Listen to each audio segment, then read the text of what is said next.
Boss. A 7-year-old girl walked toward the most dangerous-looking man at the gas station and grabbed his leather vest with both hands. Everyone else had looked away from Cole Harrington for 4 days. The police, the search teams, the town council. Every person in Ridgewood, Tennessee, who wore a badge or a pressed shirt had decided, quietly and firmly, that a missing 10-year-old girl was a tragedy they were managing, not a child still breathing somewhere in the dark, waiting for someone to finally listen. But this little girl didn't see the tattoos. She didn't see the cut. She didn't see the scarred hands or the dead look behind his eyes. She saw the only person who hadn't stopped moving. She pulled his vest and whispered 6 words that would set 700 engines in motion. And somewhere in an abandoned barn off a forgotten Tennessee highway, a little girl was running out of time. If this story already has your heart pounding, stay with us. Subscribe to the channel and follow every part of this story until the end, because what happens next will break you open and put you back together. Drop a like and leave a comment telling me what city and country you're watching from. I want to see how far this story travels. Now let's go back to where it all began. The summer heat in Ridgewood, Tennessee did something to the air that made everything feel criminal. It pressed down heavy and mean from a white sky, the kind of sky that had forgotten how to rain. It baked the asphalt until the road shimmered in waves and the paint on the storefronts bubbled at the edges. It made people short-tempered and slow at the same time, made them squint at their neighbors with suspicion they couldn't name. By mid-July, Ridgewood always felt like a town holding its breath, like something was about to happen that nobody would be able to take back. This year, something already had. Lily Ashford had been missing for 4 days, 10 years old, brown hair, gap between her front teeth. She'd been wearing a yellow shirt with a sunflower on the pocket when she walked out the back gate of her yard on a Tuesday afternoon, and after that, she became the kind of absence that changes a place permanently. Her face went up on every telephone pole and gas station window within 30 miles. The Ridgewood County Sheriff's Office opened a search coordination center in the old feed store on Main. Volunteers came from 3 counties, retired farmers, church groups, high school kids who didn't know what they were looking for but felt like they had to do something. They walked fields, they searched creek beds, they knocked on doors in the kind of quiet that comes from trying not to imagine the worst while imagining nothing else. 4 days in, the teams were exhausted. The leads had dried up. The sheriff held a press conference where he said the words "every available resource" so many times that a reporter from Nashville stopped writing them down. Lily's parents sat in the front row behind the cameras, looking like people who had already been informed of the verdict and were just waiting for the paperwork. The town felt it. That specific heaviness when hope starts to calcify into grief before anyone's ready to admit it. Cole Harrington had been watching the search from the edges. He wasn't from Ridgewood. He'd come through on a route he took every summer, a stretch of back highway that wound through the Tennessee hill country in a way that didn't make sense on a map but felt necessary in the body. 44 years old. 6'1". Built like someone who'd spent years doing physical work he didn't particularly want to do. His forearms were mapped with ink, not the decorative kind, the kind that meant something to someone who would never explain it to a stranger. He had a weathered face that had been handsome once and was now something more honest, carved down to what mattered, with deep-set eyes the color of river water and a jaw that looked like it had been hit a few times and never quite realigned. He wore a cut over a gray thermal. Iron Ridge MC. The patch was a simple iron bar bent into a ridge line, crude and angular, the kind of design that wasn't meant to look beautiful. His Harley was a black Softail that had close to 90,000 miles on it and sounded like controlled demolition when it idled. He'd been parking it at the Ridgewood fuel stop every morning for 4 days, drinking bad coffee out of a styrofoam cup and watching the search coordination vehicle come and go. He wasn't looking for anything. That was the problem. For 5 years, Cole Harrington had been a man who was very carefully not looking for anything. His daughter's name was Mia. She would have been 14 this August. She had her mother's nose and Cole's stubbornness and a laugh that sounded like she found the world genuinely funny, which was something Cole had never quite managed. She'd been 8 years old when the accident happened on a wet November road outside Knoxville, and Cole had been the one driving, and that was the end of everything he'd been before and the beginning of whatever broken thing he was now. His ex-wife had looked at him at the funeral with an expression that wasn't anger and wasn't grief. It was something past both of those, something that didn't have a name yet, and he hadn't been back to that part of Tennessee since. 5 years of moving, 5 years of the road as the only answer to a question he couldn't stop asking. The Iron Ridge MC was the only structure left in his life, and it was a loose one. A scattered collection of veterans, ex-cons, and lost men who had found each other the way debris finds other debris after a flood. Not by choice exactly, but by the particular physics of disaster. They didn't run drugs. They didn't run girls. They ran themselves into the ground on long highways and showed up when one of their own needed something lifted that was too heavy for one man. Cole had stopped looking for reasons to stay anywhere. Until the fourth morning, when a 7-year-old girl changed the direction of everything. He'd been at the fuel stop at 6:45 before the heat got bad, drinking his coffee and watching a search vehicle pull out of the parking lot. The morning shift, 20 volunteers and 2 trucks heading back out to the eastern fields. Cole had watched them go with the particular emptiness of a man who wanted to help and had decided he had no right to. He heard the boots before he saw her, small boots on asphalt, the deliberate sound of a child who had made a decision and was executing it, the sound of someone very young who had decided that whatever was about to happen was necessary.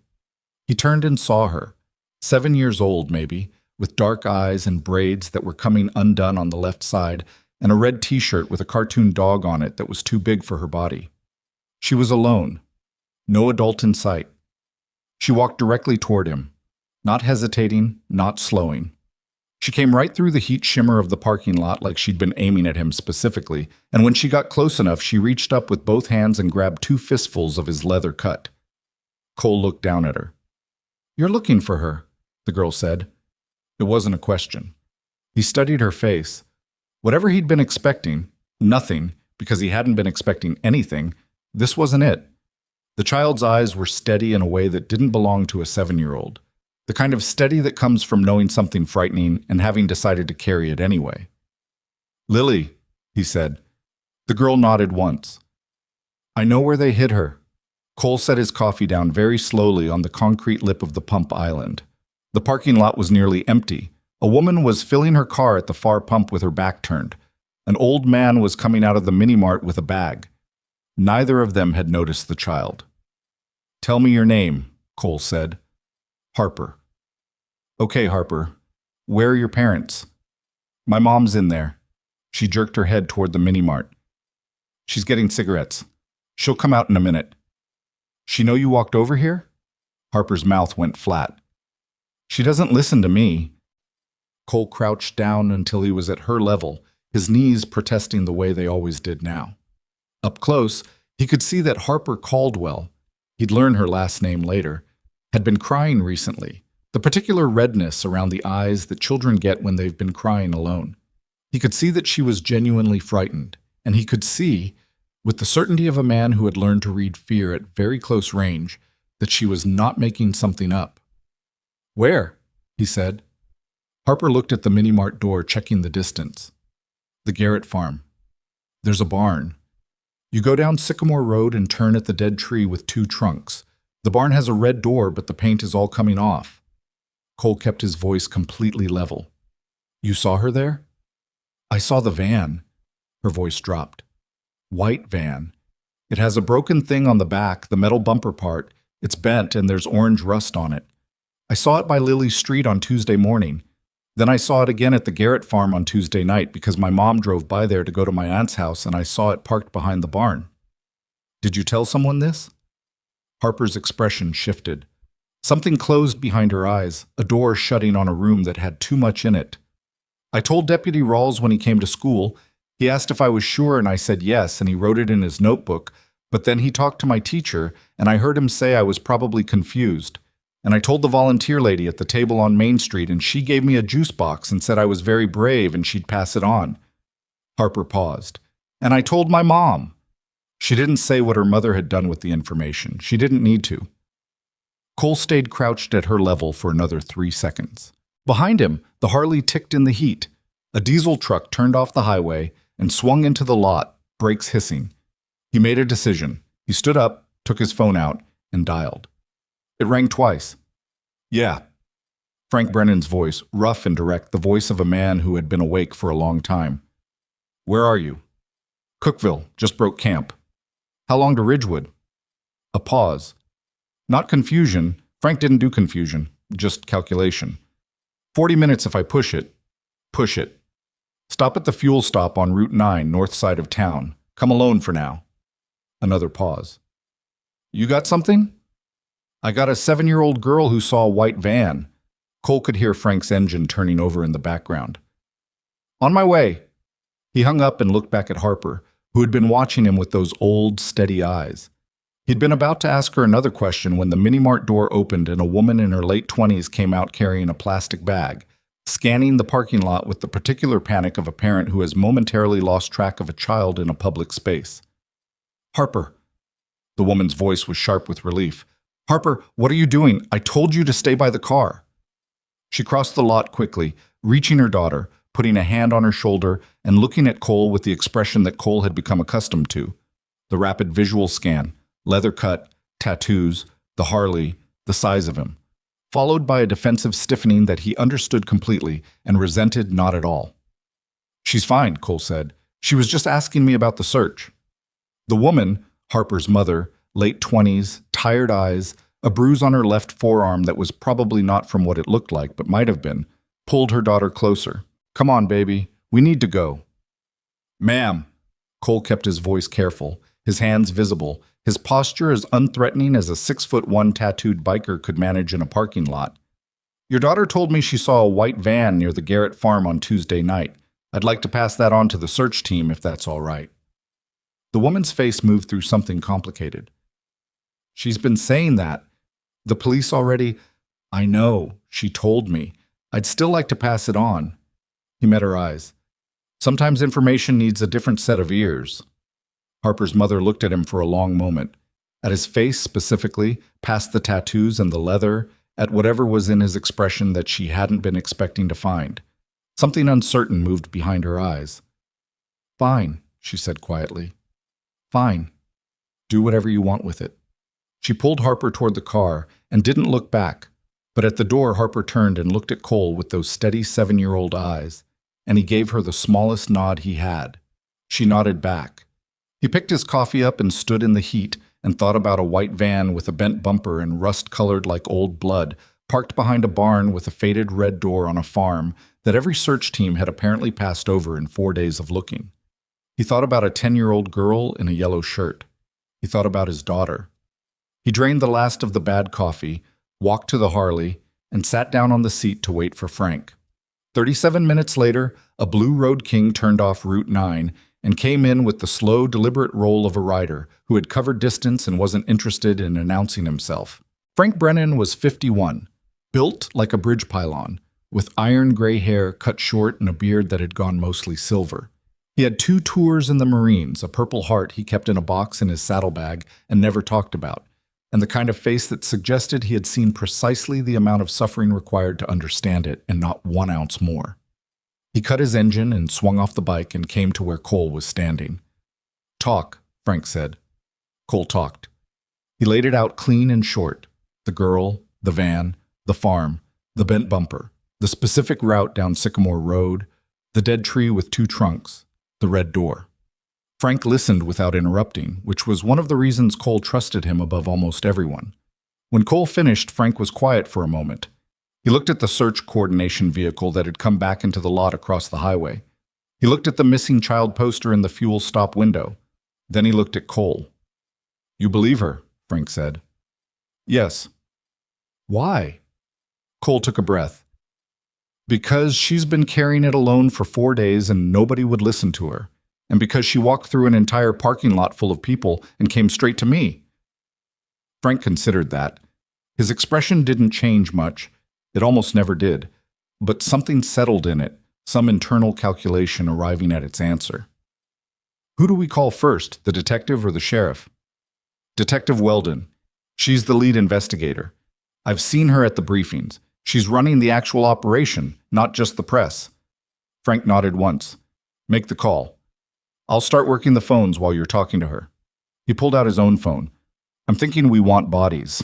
Eyes on every road into and out of that area before anything official moves. Cole looked at him.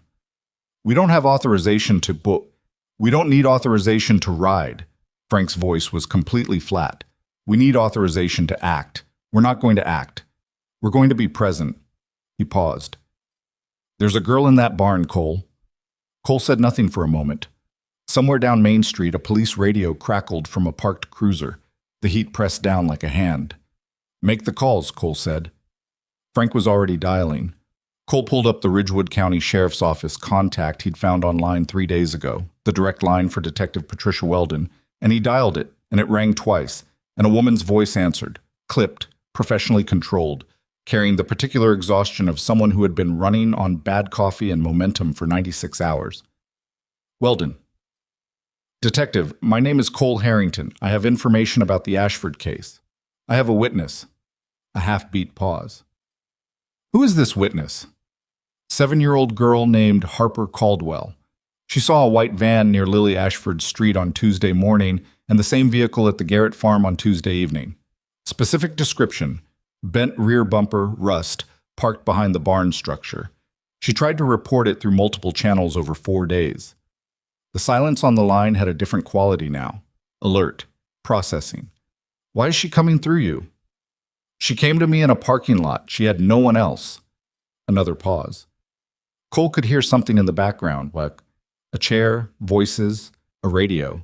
He could hear Weldon making a rapid calculation, and he could hear the moment she got to the part of the calculation that involved looking up Iron Ridge MC and deciding what that meant. You with a club, she said. Not quite a question. Yes. Iron Ridge.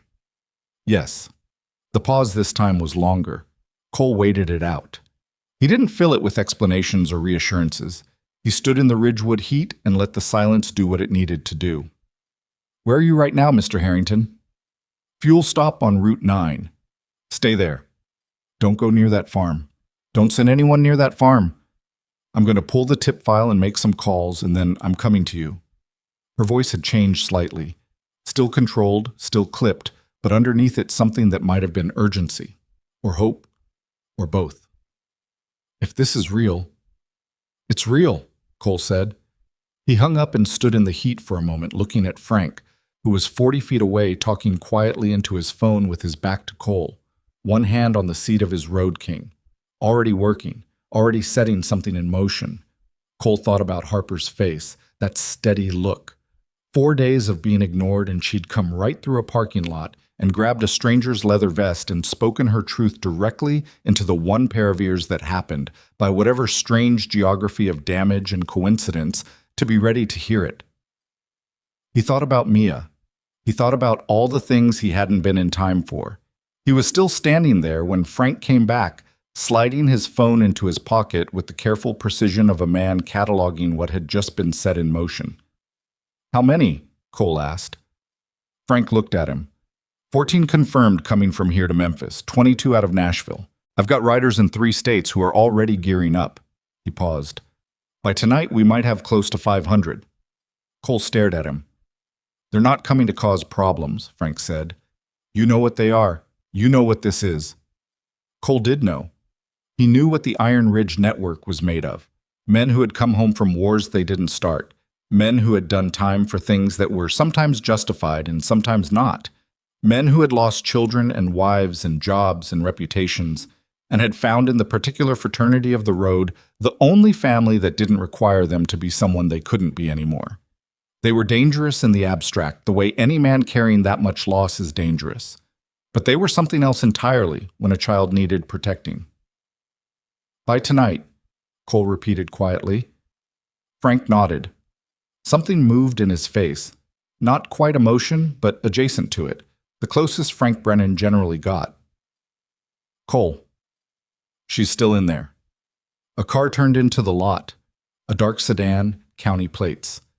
Detective Patricia Weldon, arriving faster than she'd said she would, which told Cole everything he needed to know about what the tip file had contained. He watched her park and get out, mid-40s, dark hair pulled back, a blazer over her shirt despite the heat, the particular walk of a woman who had learned to move through rooms that didn't always want her in them. She spotted him immediately, or she spotted the Harley, and then him, which was essentially the same thing. She walked toward him with her hand not exactly on her sidearm, but not exactly away from it either. Cole put both hands visible and let her come. She stopped 6 feet away and looked at him. Really looked. The kind of professional visual assessment that cataloged and filed without showing much. And then she said, "Where's the girl now?" "Home, most likely. I have her mother's name." Weldon nodded. Her jaw was tight. "I pulled the tip log this morning. Harper Caldwell's information was received Tuesday night and filed as a juvenile report pending adult corroboration." Her voice was completely flat when she said it. "No follow-up was scheduled until later this week." The silence that followed that statement had weight. 4 days, Cole said. 4 days. Weldon's face did something small and painful. Then it closed again. "Tell me everything she told you, every detail." Cole told her. Weldon listened the way she listened. Still, focused, not writing things down because she was processing them instead. When he finished, she stood for a moment looking at the highway. Then she turned and looked at him with an expression that was complicated in ways he hadn't been expecting. "You've got riders coming," she said. It wasn't a question. She'd been a detective long enough to read the energy of a situation, to see Frank 30 feet away on a second phone call, to calculate what that meant. "Observers," Cole said. "Nothing more. They can't approach the property. They can't interfere with any operation I run. They won't." She looked at him for a long moment. The heat sat between them like a third presence. Behind Cole, the Harley ticked as the engine cooled. Somewhere down the road, a car radio was playing something that drifted in and faded. "I need a warrant," she said. "Give me 2 hours." "You've got 2 hours," Cole said. She turned back to her car, then stopped, looked back over her shoulder. Her expression had something in it that he didn't have a name for yet. "Why'd she come to you?" Weldon said. "The girl. Out of everyone in that lot." Cole thought about Harper's steady eyes, the braids coming undone on the left side, the grip she'd had on his vest. "I was the only one still paying attention," he said. Weldon looked at him for one more beat, then she got in her car and drove. Cole turned back to Frank. The sun was climbing now, white and brutal. Somewhere out in the hill country, past the fields and the dry creek beds and the forgotten farms, there was a barn with a red door that nobody had looked behind.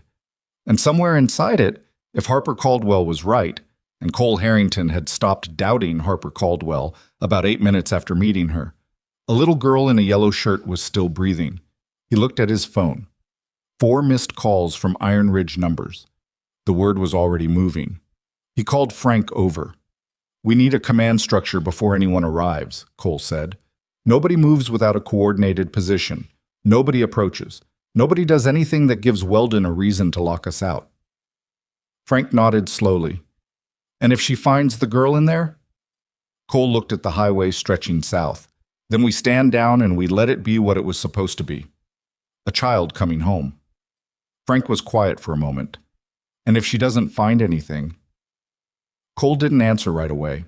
He looked at the missing poster in the fuel stop window. Lily Ashford's school picture. That gap-toothed smile that had been everywhere for 4 days, becoming wallpaper, becoming the kind of image people stopped seeing because it was too painful to keep seeing. "She'll find something," Cole said. But he was already doing the math in his head. 2 hours for the warrant.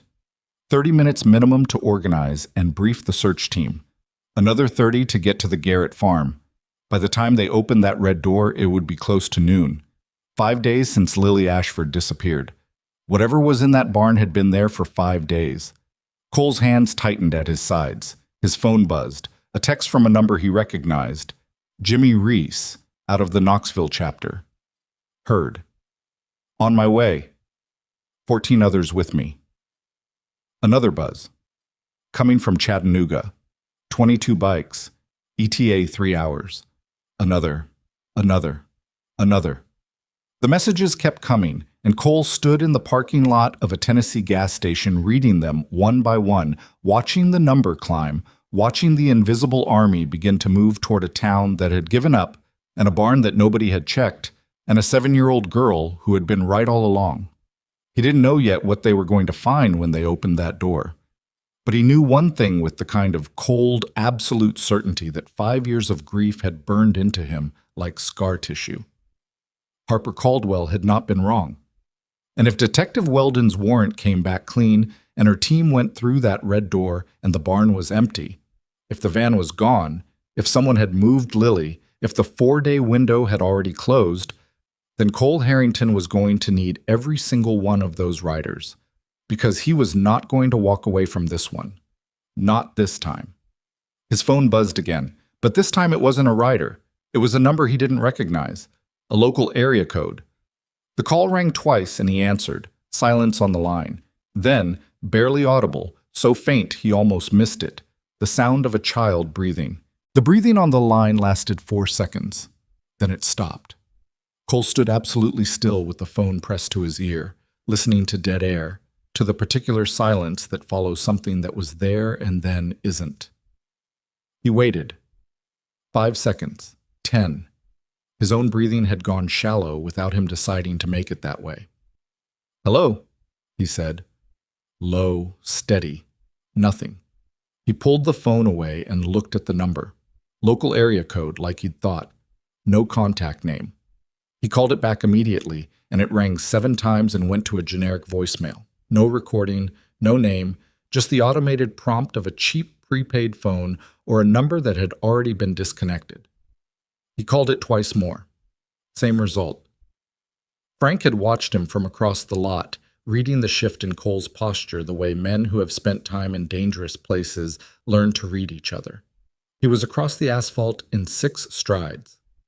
"What?" "Call just came in. Local number. Child breathing on the line. Went dead." Frank's face didn't change. His eyes did. "How long was the call?" 4 seconds, maybe 5. "Voice?" "No voice, just breathing." Frank took the phone and looked at the number without touching it, memorizing it. Then he handed it back. "Weldon needs to know that number." "I know." "Right now, Cole." Cole was already dialing.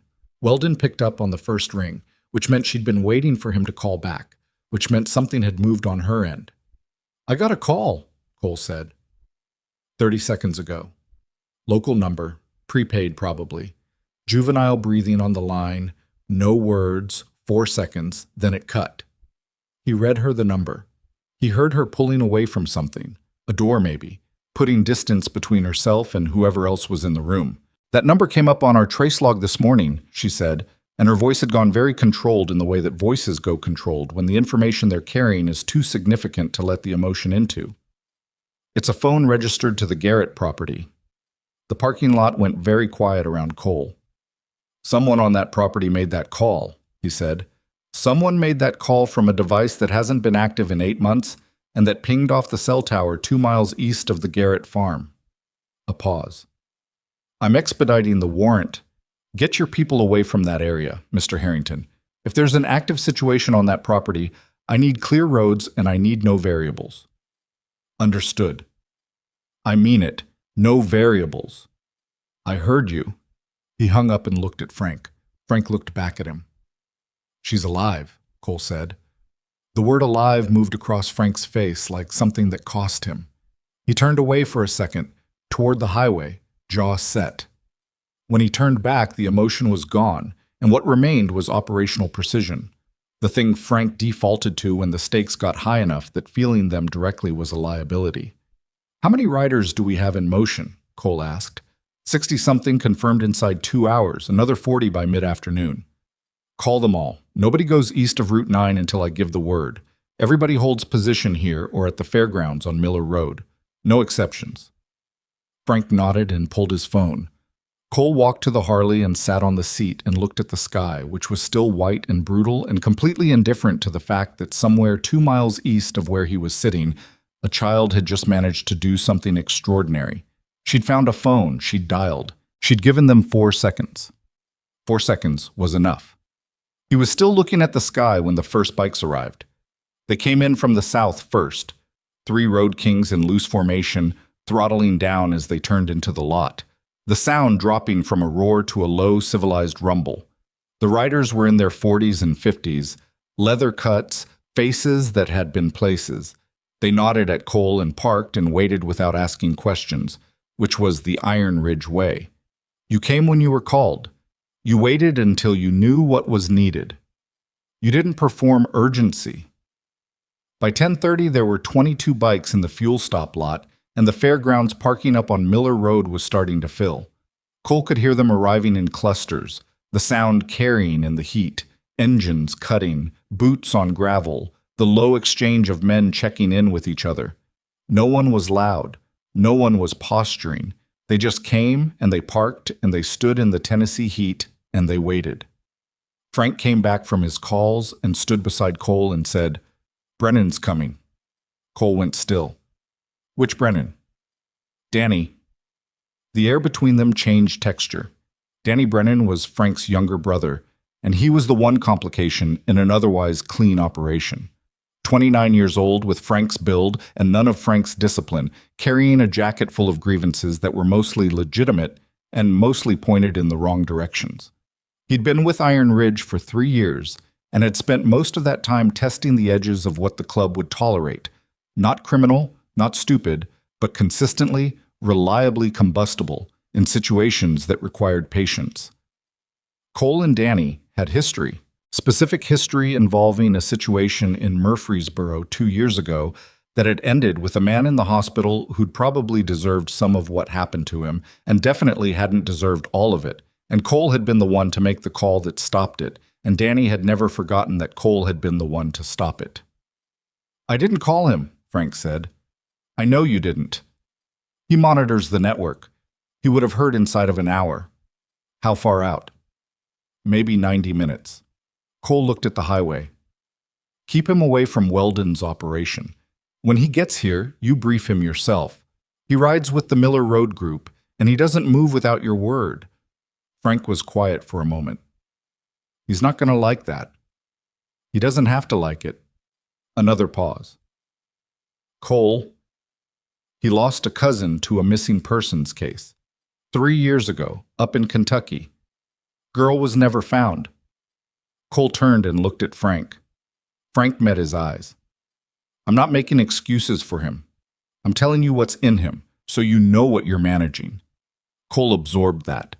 He filed it in the same place he filed everything that was going to complicate the next several hours, in the part of his mind that ran cool calculations while the rest of him stayed present. "When he gets here, you tell him what you just told me, about the call, 4 seconds of breathing, tell him she's alive. Give him something to hold on to." Frank nodded slowly. "And Frank." Cole waited until the older man looked at him.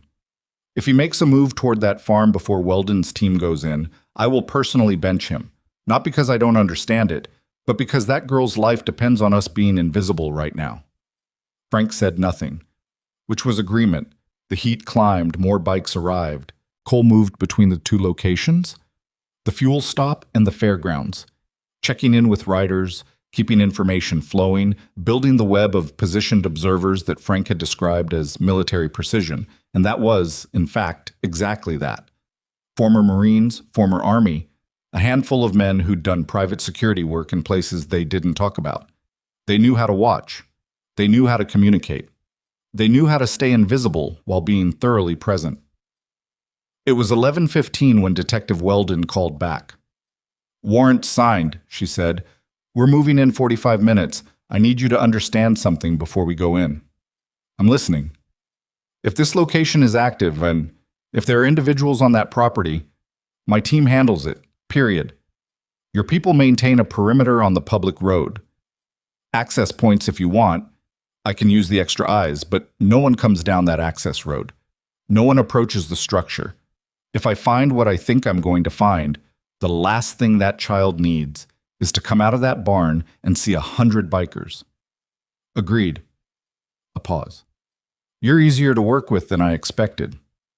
"Most people are easier than expected," Cole said, "if you give them a reason." She was quiet for a beat. Then, the breathing on that call, 4 seconds. "You believe it was her?" "Yes." "Why?" Cole thought about it. Because it was exactly the amount of time someone would have before they got scared enough to hang up, or before someone came back. Another silence. Stay available.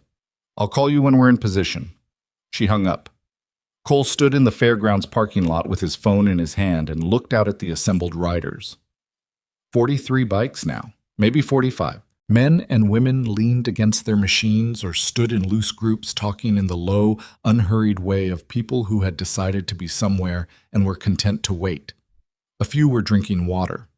One old man Cole didn't recognize personally was sitting on a cooler eating a sandwich with the perfect tranquility of someone who had been in genuinely bad situations and understood that this particular moment was just waiting, and waiting was not hard. Then he heard the engine. Different from the others, louder, higher RPM, the particular sound of someone who pushed their machine harder than it wanted to be pushed. A black Sportster came off the highway fast and turned into the fairgrounds with more speed than the entrance deserved, correcting at the last second gravel spraying. Danny Brennan. He came off the bike before it fully stopped rocking, boots hitting the ground, pulling his helmet off and hooking it on the handlebar in one practiced motion. He was built like Frank, but younger, sharper at the edges, with dark eyes that moved quickly across the assembled crowd and landed on Cole with an immediacy that suggested he'd been working out exactly what he wanted to say for the last 90 minutes on the highway. Frank intercepted him. Cole watched it happen. Frank moving into his brother's path. The brief physical contact of a hand on the arm, the low-voiced exchange. Danny listened. His eyes stayed on Cole for most of it. His jaw worked. Whatever Frank was telling him about the Kentucky cousin, about the breathing on the phone, about Lily Ashford still being alive, it moved through him visibly, the way information moves through people who are carrying something heavy when new weight gets added to it.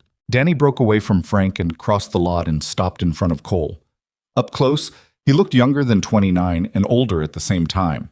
The dark eyes had something ragged in them, sleep deprivation maybe, or the kind of sustained adrenaline that burns through rest. She's really in there, Danny said. We believe so. You believe so. He said it with a flatness that had an edge under it. Or you know so. We have a phone call and a credible witness and a warrant being executed in...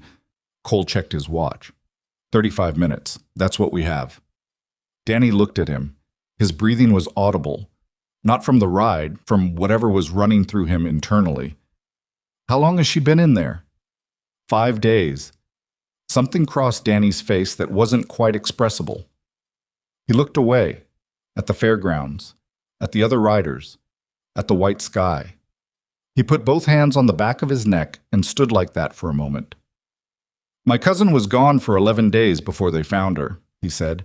His voice had dropped to something that wasn't quite private, but wasn't quite public either. 11 days, and the police spent the first 8 of them interviewing her father, because he was a biker and he had a record, and that was apparently more interesting to them than looking for her. Cole said nothing. She was 14, Danny said. They never found who took her. He lowered his hands and looked at Cole with the raw directness of someone who has put down the performance of being fine. So I need you to understand why I drove 90 miles an hour to get here. I understand. Do you? Yes. Cole held his gaze. I understand exactly. That's why you're here and why I'm glad you're here. And that is also why you are going to do exactly what Frank tells you until that warrant team comes out of that barn, because if you move before they do, you could cost that girl her life. You understand that? Danny's jaw tightened. You understand that, Cole repeated. Not a question. The silence between them had teeth. Danny Brennan was the kind of man who'd spent his whole life in rooms that were smaller than his anger, and Cole could see him measuring it right now. The anger against the math against the girl in the barn, the girl against everything he'd been carrying since Kentucky. Yeah, Danny said finally. Quiet, rough. I understand. Cole nodded once. Stay with Frank. Stay on the radio. The second we get clearance to move, you'll know. Danny walked back toward Frank without another word. Cole watched him go, watched Frank put a hand briefly on his brother's shoulder, watched Danny not shrug it off, which was progress of a kind. He checked the time. 30 minutes. He walked to the edge of the fairgrounds parking lot and stood where he could see the road east, the road to Sycamore and the Garrett farm and the barn with the red door. The road that Weldon's team was going to travel in a caravan of official vehicles that would leave behind them the particular disturbance of official intervention. Lights, radios, the sound of doors slamming and equipment being moved, all the machinery of a system that had been too slow but was finally in motion. His phone rang. Unknown number. Different from before. Not the Garrett property number. Not Weldon. Not a rider. He answered it. Mr. Harrington. A man's voice. Local. Middle-aged, the particular flatness of someone trying to sound more confident than they were. I was told you're the one coordinating things over there on Miller Road. Cole said nothing. Let the silence ask the question. I'm Roy Garrett, the man said. It's my family's farm you're all interested in. The fairgrounds noise faded behind Cole as he stepped further away. Mr. Garrett, I leased that property, Garrett said, to a man named Curtis Dole. Has been leasing the back portion since February. I live up in Nashville now. I don't get down there much. I want you to know I didn't have any knowledge of Mr. Garrett. Cole kept his voice even. Are you calling the sheriff's department? A pause. I'm calling you. Why me? Another pause. Longer. Because I've been reading about what's happening down there, and I know who has that road covered right now, and I thought... He stopped, cleared his throat. I thought maybe you'd listen. Talk. Curtis Dole leased the back pasture and the barn structure. He said he was storing farm equipment. I didn't go out there to check. I should have gone out there to check. The man's voice had developed a tremor. I drove by 2 weeks ago, and I saw a white van, and I thought it was farm equipment delivery like he said, and I didn't think anything of it. Something cold moved through Cole's chest. Mr. Garrett, you need to call Detective Patricia Weldon at Ridgewood County Sheriff's right now. Not me. Her. Do you understand? Is the girl going to be all right? Cole closed his eyes for 1 second, opened them. Call Detective Weldon. Do it right now. He ended the call and immediately called Weldon and got her voicemail, which meant she was already on the move, which meant he needed to get this information to her another way. He called Frank. Frank, get me Weldon's radio channel. What happened? Property owner just called me. The barn has been leased to a man named Curtis Dole since February. Dole told him he was storing farm equipment. Owner saw the white van 2 weeks ago. Frank went silent for a moment. Then, they have a name. If Weldon didn't already have it, she needs it right now. Get me her channel. 3 minutes later, he had a relay through a county deputy who owed a favor to someone Frank knew. The information passed up the chain in the way information moves when formal systems and informal ones briefly touch. And Weldon had the name Curtis Dole before her convoy turned off the county road. Cole stood at the edge of the fairgrounds and watched the road east and waited. 12 minutes later, his radio crackled. Frank's voice. They're on the access road. The fairgrounds went quiet. Not literally. Engines ticked, someone coughed, a radio somewhere was playing low. But the collective attention of 47 people focused in the same direction simultaneously, and that has a sound of its own, the sound of held breath multiplied. Cole walked to his bike. He didn't mount it. He stood beside it with one hand on the handlebar and watched the eastern horizon and breathed. 5 minutes. 10. His phone was in his hand. He watched the screen. 15 minutes of silence that lasted approximately 1 geological era. Then the radio. Cole! Weldon's voice, something in it he'd never heard from her before. Something cracked open, something that was trying very hard to be professional and wasn't quite making it. We found the barn. We're in position. The suspect vehicle is present. Curtis Dole is in custody. A breath. We're going in. The fairground stopped breathing entirely. Cole stood beside his Harley in the summer heat, with his hand tight on the handlebar and his eyes on the eastern road, and his entire body a single point of focused stillness, because the alternative to stillness right now was motion, and motion right now could cost everything. Behind him, he heard Danny Brennan make a sound that wasn't quite a word. He heard Frank say his brother's name very quietly. He heard 40-some people waiting in the particular silence that only exists when everyone present understands, simultaneously, that the next few minutes will be one kind of world or another, and there is absolutely nothing any of them can do about it except wait. His phone buzzed, a text from Weldon, 4 words. We have a door. And then nothing. The radio stayed silent for 90 seconds that Cole would never be able to fully reconstruct later. They would exist in his memory as pure sensation, the heat on his forearms, the handlebar under his palm, the sound of the Harley's metal contracting in the heat, the smell of dust and motor oil, and the particular staleness of a Tennessee summer afternoon. And then Weldon's voice came back on, and this time the professional control was completely gone. And what came through the radio was the raw, unguarded voice of a woman who had been carrying 4 days of dread and had just had it lifted off her all at once. "She's alive," Weldon said. "She's alive. She's conscious. She's asking for her father." The fairgrounds erupted. Not in cheering, not exactly that, not the way a crowd cheers a game, but in something more physical and less organized, the sound of relief coming out of 47 people who had been holding something very heavy and had just been allowed to put it down. Someone behind Cole said something he couldn't make out. Engines started involuntarily, throttled out of the pure need to do something with the release. Danny Brennan made the sound again that wasn't quite a word, and this time Cole turned and saw Frank's arm across his younger brother's shoulders and Danny's face, which had gone to something that had no performance in it at all. Cole turned back to the road. He stood with his hand still on the handlebar and his eyes still pointed east, and the relief moved through him the way cold water moves through something very hot. Not gently, but in a flooding rush that found all the cracks and went through them. Lily Ashford was alive. He let himself have that.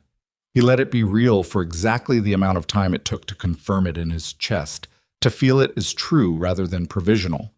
4 seconds, maybe 5, almost exactly as long as the phone call from the barn. Then he felt something else, something that was underneath the relief, something that relief had been covering the way snow covers ground, and that the thaw was now exposing. Mia. Her name in his chest like a stone. He stood in the heat and felt the shape of it, the thing he had been out running for 5 years, the thing that had sent him down every back highway in 3 states, the thing that had made him the kind of man who sat in parking lots watching other people's search operations with the terrible awareness of someone who knows exactly how these things can go. He had spent 5 years moving because staying still meant feeling this, and right now, in the aftermath of the radio, with the relief still moving through the crowd behind him and the engines starting and the sound of people exhaling 5 days of fear, he felt it as clearly and precisely as he had ever felt anything. He had not saved Mia. He had saved no one, on a wet November road outside Knoxville, with his hands on the wheel and his daughter in the back seat. He had just helped save Lily, and those 2 facts were going to have to find a way to exist in the same body, and he did not know yet whether they could. His radio crackled. Weldon's voice, back to controlled now, already managing the next stage of the operation. "Harrington, I'm going to need to clear the access road for medical transport. Can you hold your people at Miller Road?" "Already held," he said. "She's asking about the motorcycles." A slight catch. "Lily, she could hear the engines from inside the barn. She said she thought someone was coming." Cole stood very still. "She heard them," Weldon said. "She's been hearing them for the last 2 hours." He didn't have anything to say to that. He looked at the eastern road and thought about a 10-year-old girl in a dark barn listening to the sound of 47 Harley engines idling 2 miles away. And he thought about what that sound had meant to her in the dark, whether she'd understood what it was or just that it was large and loud and alive, whether the sound of that many engines had been the thing that had kept her holding on. And he felt something move in him that he did not have adequate language for. "Tell her they're not leaving," he said. A pause on Weldon's end. "I'll tell her." He clicked off the radio and stood in the Tennessee heat for one more moment. Behind him, the fairgrounds was still processing. Voices, engines, the low collective sound of people coming down from sustained tension. Frank was managing Danny. The riders from Nashville were coordinating with the riders from Memphis. The old man with the sandwich was on his feet now, talking to 2 women Cole didn't recognize, gesturing toward the road. Cole's phone rang. He looked at the screen. It was a number he knew. A number he hadn't seen in 14 months, and the sight of it on his screen stopped his breath in a way that not even the last 2 hours had managed. His ex-wife. Sandra. He stared at the screen through 2 full rings, then a third. She had no way of knowing where he was. She had no way of knowing what had just happened on a farm 2 miles east of Ridgewood, Tennessee. She had not called him in 14 months, and before that only twice in the year before that, and both times had been logistics, paperwork, financial things, the cold administrative aftermath of shared catastrophe. She was calling now. He answered. Cole. Her voice.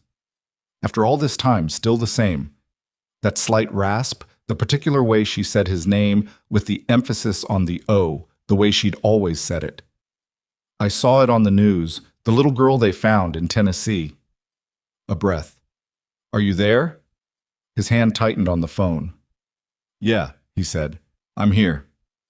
The silence that followed lasted 3 seconds, and in those 3 seconds Cole Harrington felt, with absolute clarity, that whatever happened next was not going to let him go back to being the man who drove back roads with nothing to outrun.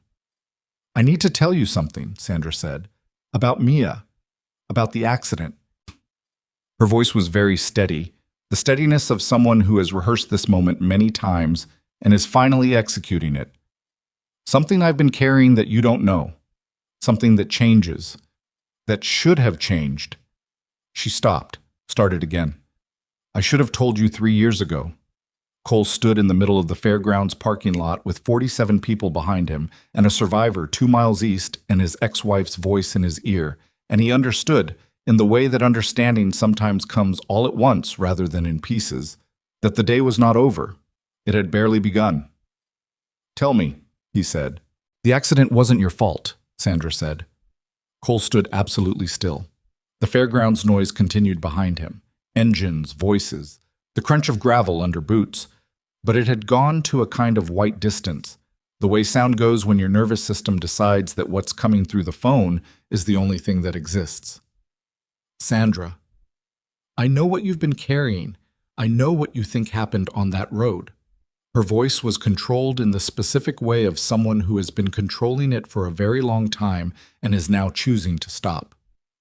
The wet road, the speed, you've been telling yourself for 5 years that you were the cause.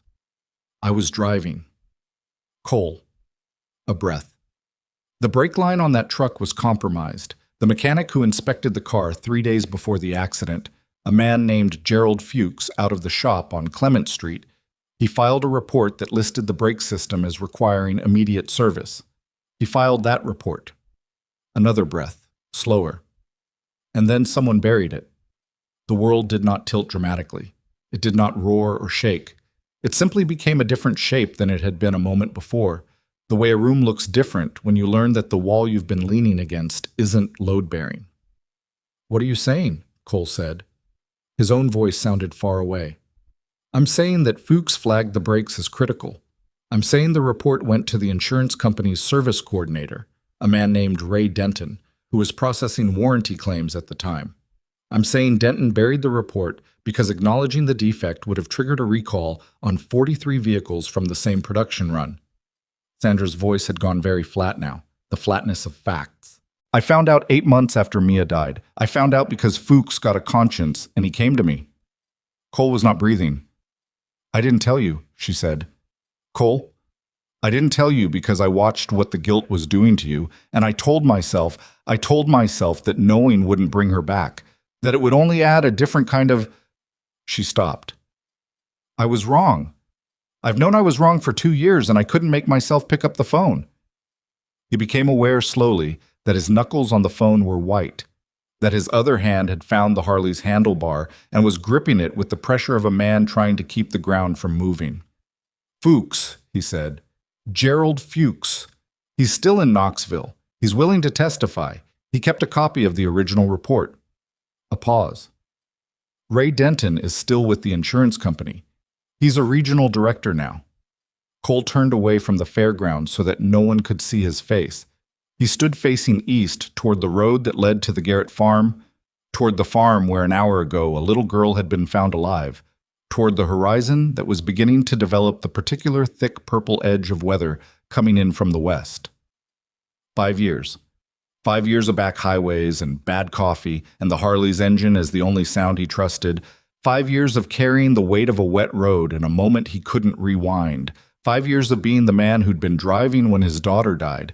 And the brake line had been flagged. The brake line had been flagged, and a man named Denton had buried it. "Cole?" Sandra's voice. "Say something." "I'll call you back," he said. "Cole?" "I'll call you back, Sandra." He ended the call. He stood in the heat for 30 seconds with his hand on the handlebar and his eyes on the horizon and something moving through him that he did not have a clean name for. It wasn't grief, though grief was in it. It wasn't rage, though rage was building underneath everything else the way pressure builds under rock. It was something more fundamental than either, the specific vertigo of having the architecture of your suffering restructured without warning, of having the load-bearing wall turn out to be something other than what you built your damage around. He had been the cause. He had not been the cause. He was not sure, standing in the Tennessee heat with his ex-wife's words still in his ear, which of those facts was harder to hold. "Cole?" Frank's voice, close. Cole turned and found Frank standing 4 feet away with the particular stillness of a man who has read a situation without needing to be briefed on it. Frank's eyes moved across Cole's face the way experienced eyes move across terrain, assessing, cataloging, not reacting. "We need to talk," Cole said. "Yeah," Frank said, "we do, but not about what's on your face right now." He paused. "Something else just came in." Cole looked at him. Frank's expression had shifted. There was something in it that Cole hadn't seen many times. What? Something that wasn't quite uncertainty, because Frank Brennan didn't do uncertainty, but was adjacent to it. The expression of a man who is in possession of information he wishes he weren't. "Walk with me," Frank said. They walked to the far edge of the fairgrounds, away from the assembled riders, to the fence line where the property met a scrub field gone brown in the heat. Frank put his back to the fence and his eyes on the crowd behind Cole and spoke in the low register he used when the content was not for general distribution.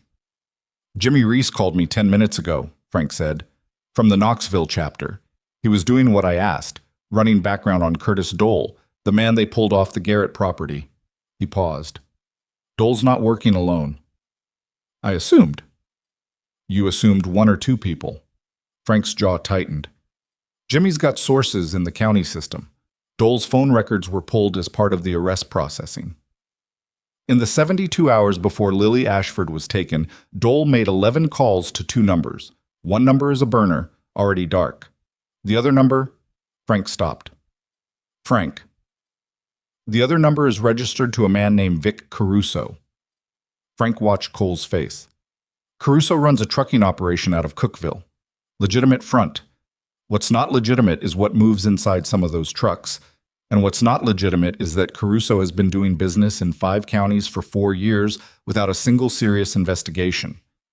Cole processed that. "Because he has cover. Because he has a contact in the Ridgewood County Sheriff's Office." Frank's voice had gone completely flat. "Jimmy doesn't have a name yet, but the pattern is clear enough. Cases that should have generated investigations didn't.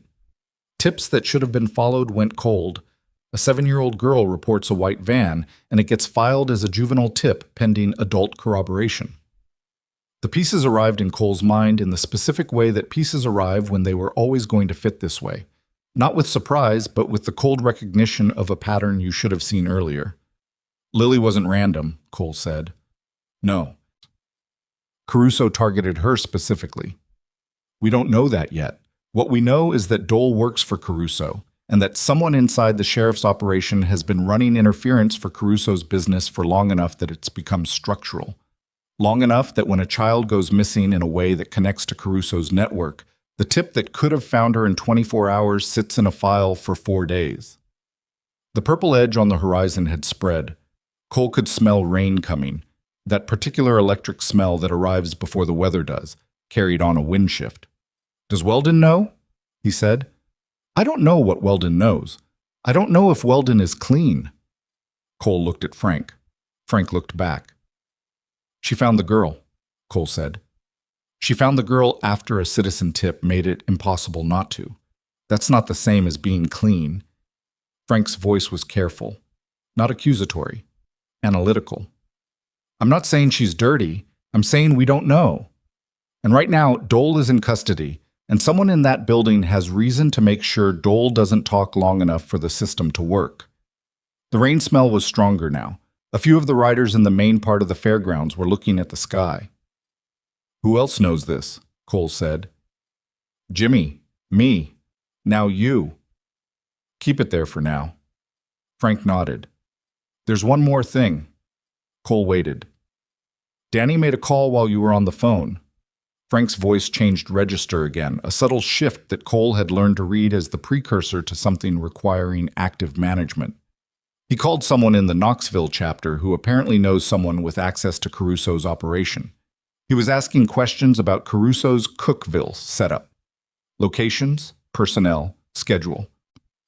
The word schedule landed in Cole's chest like a dropped weight. How long ago?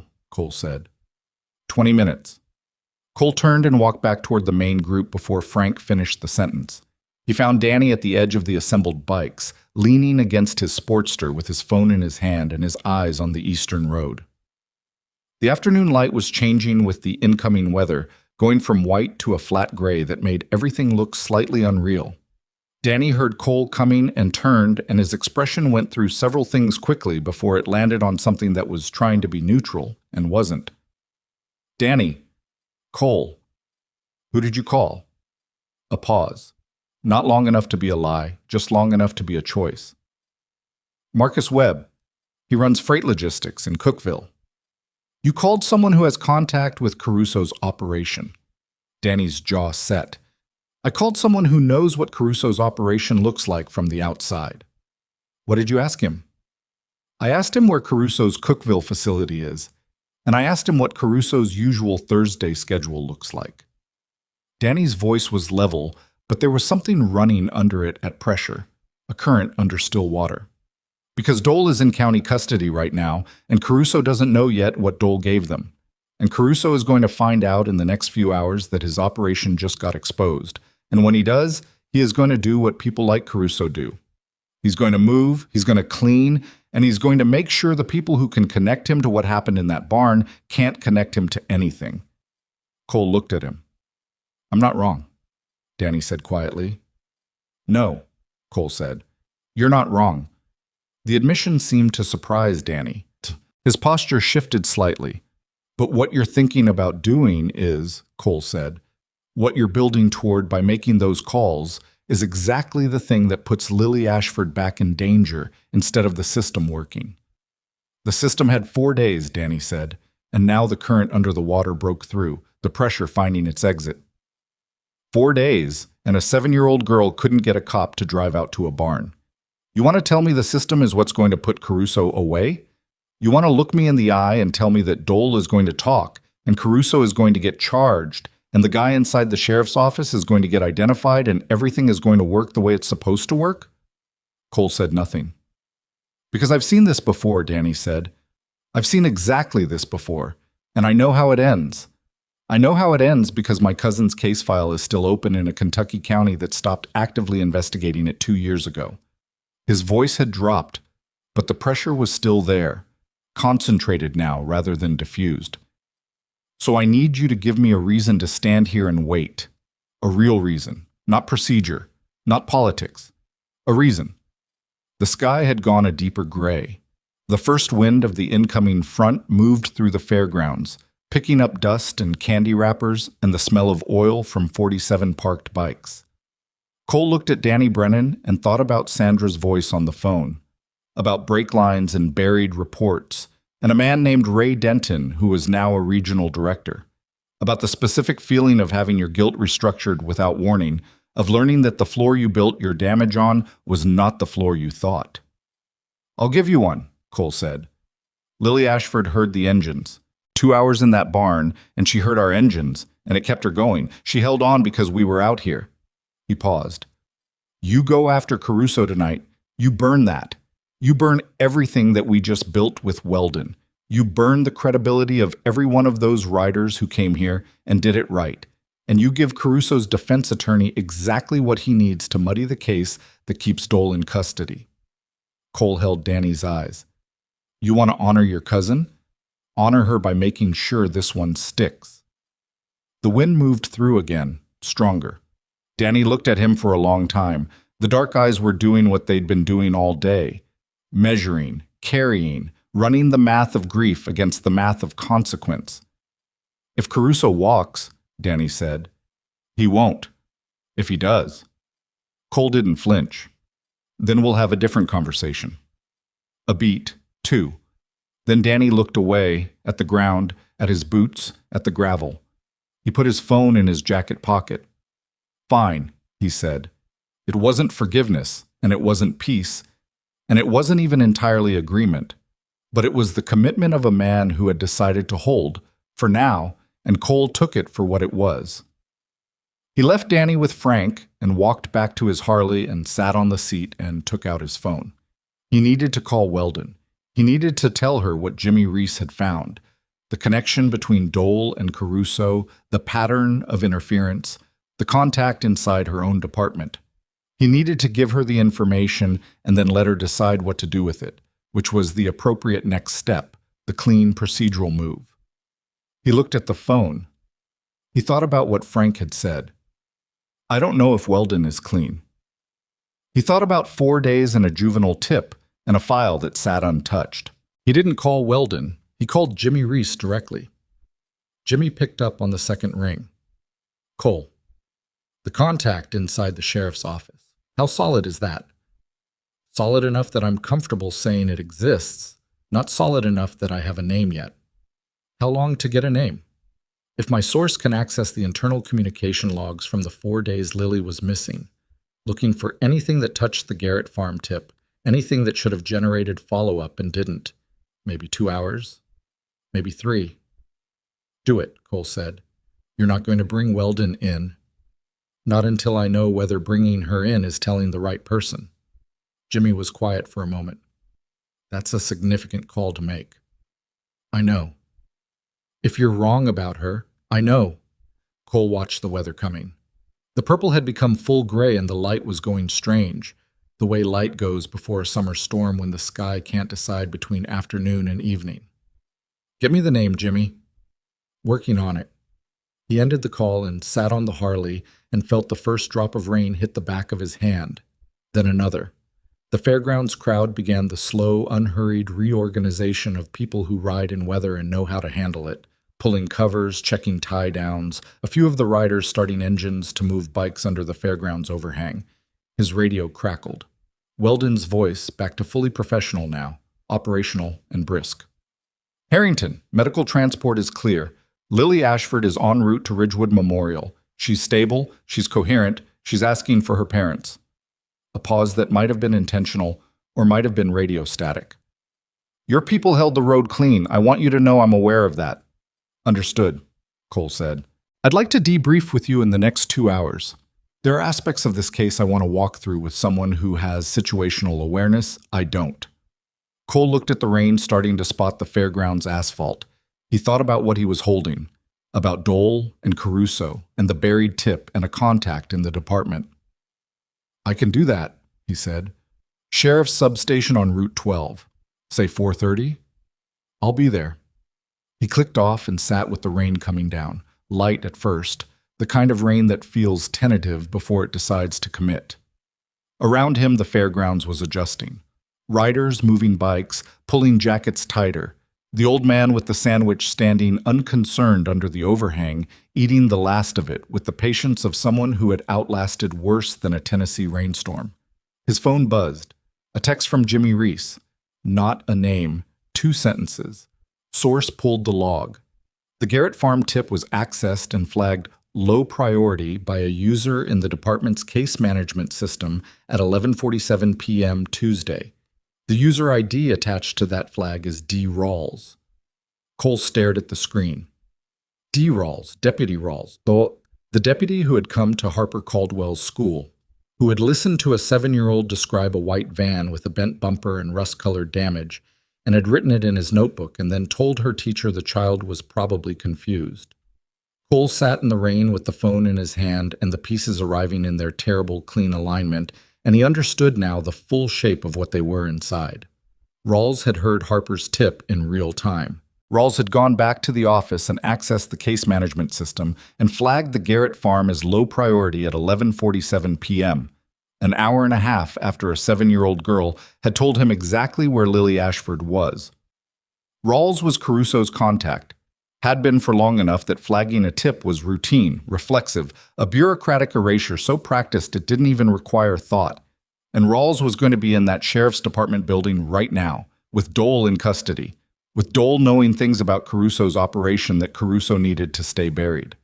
Cole was off the Harley before he completed the thought, phone already dialing Frank, rain coming harder now, the storm committing, running in cold lines down the back of his neck. Frank answered on the first ring. Talk. Rawls, deputy in the sheriff's department. He's Caruso's contact. He accessed the case management system Tuesday night and buried the Garrett farm tip after Harper reported it to him. Silence. Then, he's in the building with Dole right now. Yes. Another silence, different from the first. If Dole doesn't make it to arraignment, the whole thing falls apart. Caruso's insulated. The buried tip was Rawls. The operation goes cold. Cole was walking now, moving toward his bike through the rain, water sheeting off the fairground's roof overhang. Weldon's clean. I'm calling her. Are you sure? Rawls is the contact. Weldon's the one who pushed the warrant through. If she was dirty, we never get to that barn. He reached the Harley and swung on. I'm calling her. He called Weldon. She answered in 2 rings. Harrington. Detective, I need you to listen to me very carefully, and I need you to not ask me how I have this information until after you've acted on it. A half beat. Talk. You have a deputy named Rawls who has been running interference for a man named Vic Caruso for long enough that burying tips is routine. Tuesday night, after Harper Caldwell reported the Garrett farm tip to him in person at her school, Rawls went back to the department and flagged it low priority in the case management system. The timestamp is 11:47 p.m. The user ID is his. Cole was speaking fast but even, the words precise. Rawls knows Dole is in custody. Caruso knows Dole is in custody. If Dole is allowed to remain in proximity to anyone connected to this department without being moved to a secure location in the next... Stop, Weldon said. Cole stopped. The line was silent for 3 seconds. He could hear her breathing. Could hear, somewhere behind her, the ambient noise of the department building. A radio, a door, voices at a remove. Where are you getting this? She said quietly. Does it matter right now? Another silence, different from the first. This one was the silence of a detective running an extremely rapid internal calculation, cross-referencing what she knew against what she was being told, looking for the seams. No, she said. It doesn't matter right now. Her voice had changed. Still controlled, but the control was doing different work now. Not managing a crime scene, managing a situation inside her own walls. I'm going to ask you something, and I need an honest answer. Okay. Is your information solid enough that I can move on it inside my own department without a second source? Cole thought about Jimmy Reese, about the access logs and the user ID and the timestamp, about the shape of what 4 days of interference looked like when you saw it laid out in system data. Yes, he said. Then stay off that road, Weldon said. Don't come to the Route 12 substation. Don't bring your people any closer to this department until I call you. Her voice was absolutely flat. I'm going to handle this from the inside. She hung up. Cole sat on the Harley in the rain with the phone in his hand and the storm moving fully overhead now. The sky gone to a dark and churning gray. Rain coming hard and cold and sideways on a wind that had picked up speed. The fairground's overhang was full of parked bikes and riders standing close together, watching the storm the way people watch storms when they are already in the middle of something larger. Frank appeared at his elbow. Cole handed him the phone without being asked, and Frank read the screen at Jimmy's text and handed it back. Weldon, Frank said, moving. And if she can't contain it internally, if Rawls has enough pull that... then we're at a different place than we are right now. Cole looked at his hands. They were steady. He noted that with something that wasn't quite surprise. But she's going to contain it. Frank studied him. You're sure about her? I'm sure. Rain hammered the overhang. A rider Cole didn't know was standing 3 feet away staring at the eastern road with the fixed attention of a man thinking about something he's trying not to act on. Cole's phone rang. He looked at the screen. Not Weldon, not Jimmy, not Frank, not Sandra. A number he didn't recognize, but this time not local. Long-distance area code. He answered, "Mr. Harrington." A man's voice, older, deliberate. A voice that had spent a long time learning how to be calm. "My name is Gerald Fuchs." The break line. Cole closed his eyes for 1 second. "Mr. Fuchs," he said, "I spoke to Sandra this morning. She told me she'd finally made the call to you." A pause. "I want you to know that I have the original inspection report. The date-stamped copy with my signature and the flagged brake system notation. I've had it in a fireproof safe for 5 years." Another pause, this one carrying the particular weight of a man who has been living with something for a long time. "I should have gone to the police 5 years ago. I should have gone the moment I found out Denton buried it. I was afraid of what Denton's company would do to me." Cole stood in the rain and listened. "I'm not afraid anymore," Fuchs said. "I'm 63 years old, and I'm not afraid anymore. I want you to have that report. I want you to take it to whoever you need to take it to." His voice shifted slightly. "I've been watching the news this afternoon. I saw what you did for that little girl. I thought maybe you were the kind of person who knew what to do with something like this." Cole opened his eyes. The storm was directly overhead. Rain came down in sheets, running off the overhang in a solid curtain, drumming on 47 motorcycle seats and fairgrounds asphalt and the brown scrub field beyond the fence. "Mr. Fuchs," Cole said, "I need you to go somewhere tonight, somewhere you trust. Take the report with you. Don't go home." He paused.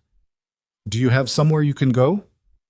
A silence that lasted long enough to answer the question.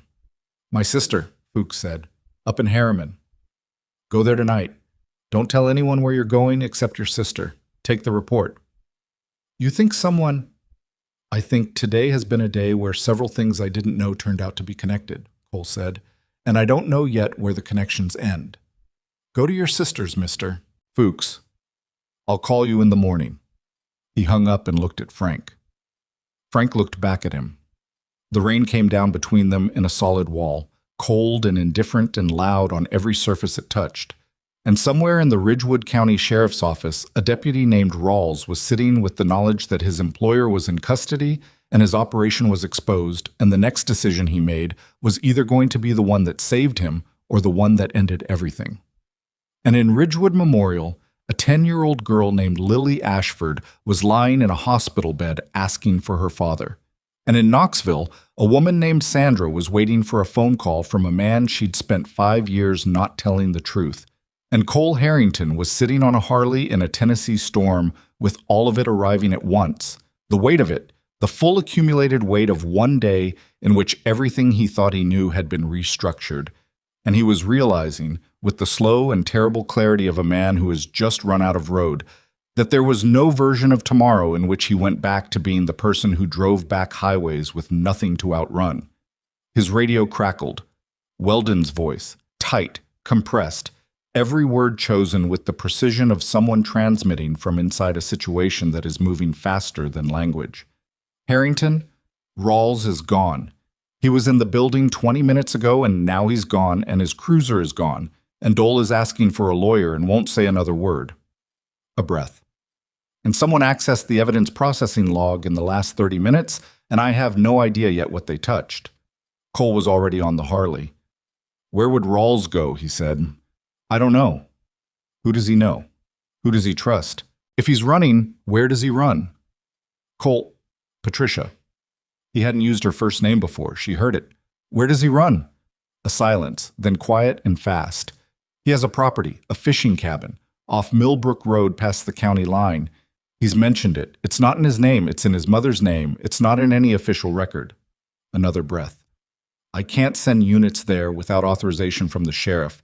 And right now I don't know who in this building I can trust long enough to get that authorization." Cole looked at Frank. Frank was already on his phone. "I need a civilian wellness check," Cole said. "Just a few riders making sure a cabin on Millbrook Road is secure." "Cole." Weldon's voice had something in it that wasn't quite warning and wasn't quite permission. If Rawls has a weapon, we're not going to engage him. We're going to find him. Then you're going to know where he is." He paused. "Get your authorization. We'll make sure he's still there when you arrive." The silence on the line lasted exactly 3 seconds. "Millbrook Road," Weldon said. "Past the county line, there's a gravel track on the left after the second bridge." The line went dead. Cole started the Harley. The engine caught with its familiar controlled roar, water sheeting off the chrome, rain hammering the tank and the seat and his shoulders. Around him in the fairgrounds, riders who had been waiting under the overhang looked up at the sound, reading it the way riders read each other's machines. The pitch, the intention, the direction of a throttle opening. Frank came back, his own engine already running. Danny Brennan was behind him, face unreadable in the rain, water running off his helmet. "How many?" Frank said. Cole looked at the assembled crowd. The old men and the veterans and the women who'd come because someone called. The people everyone feared and nobody understood. "Enough," he said. He rolled toward the fairgrounds exit, and behind him, one by one and then in clusters, 47 engines came to life in the Tennessee storm. And the sound of them together was not like anything else on earth. Not music, not thunder, not the sound of anger or threat or chaos. It was the sound of people in motion toward something that mattered, and it filled the gray, wet air of Ridgewood like a declaration. Cole hit the road and turned east, and the rain came down. And somewhere ahead in the dark, a man named Rawls was running.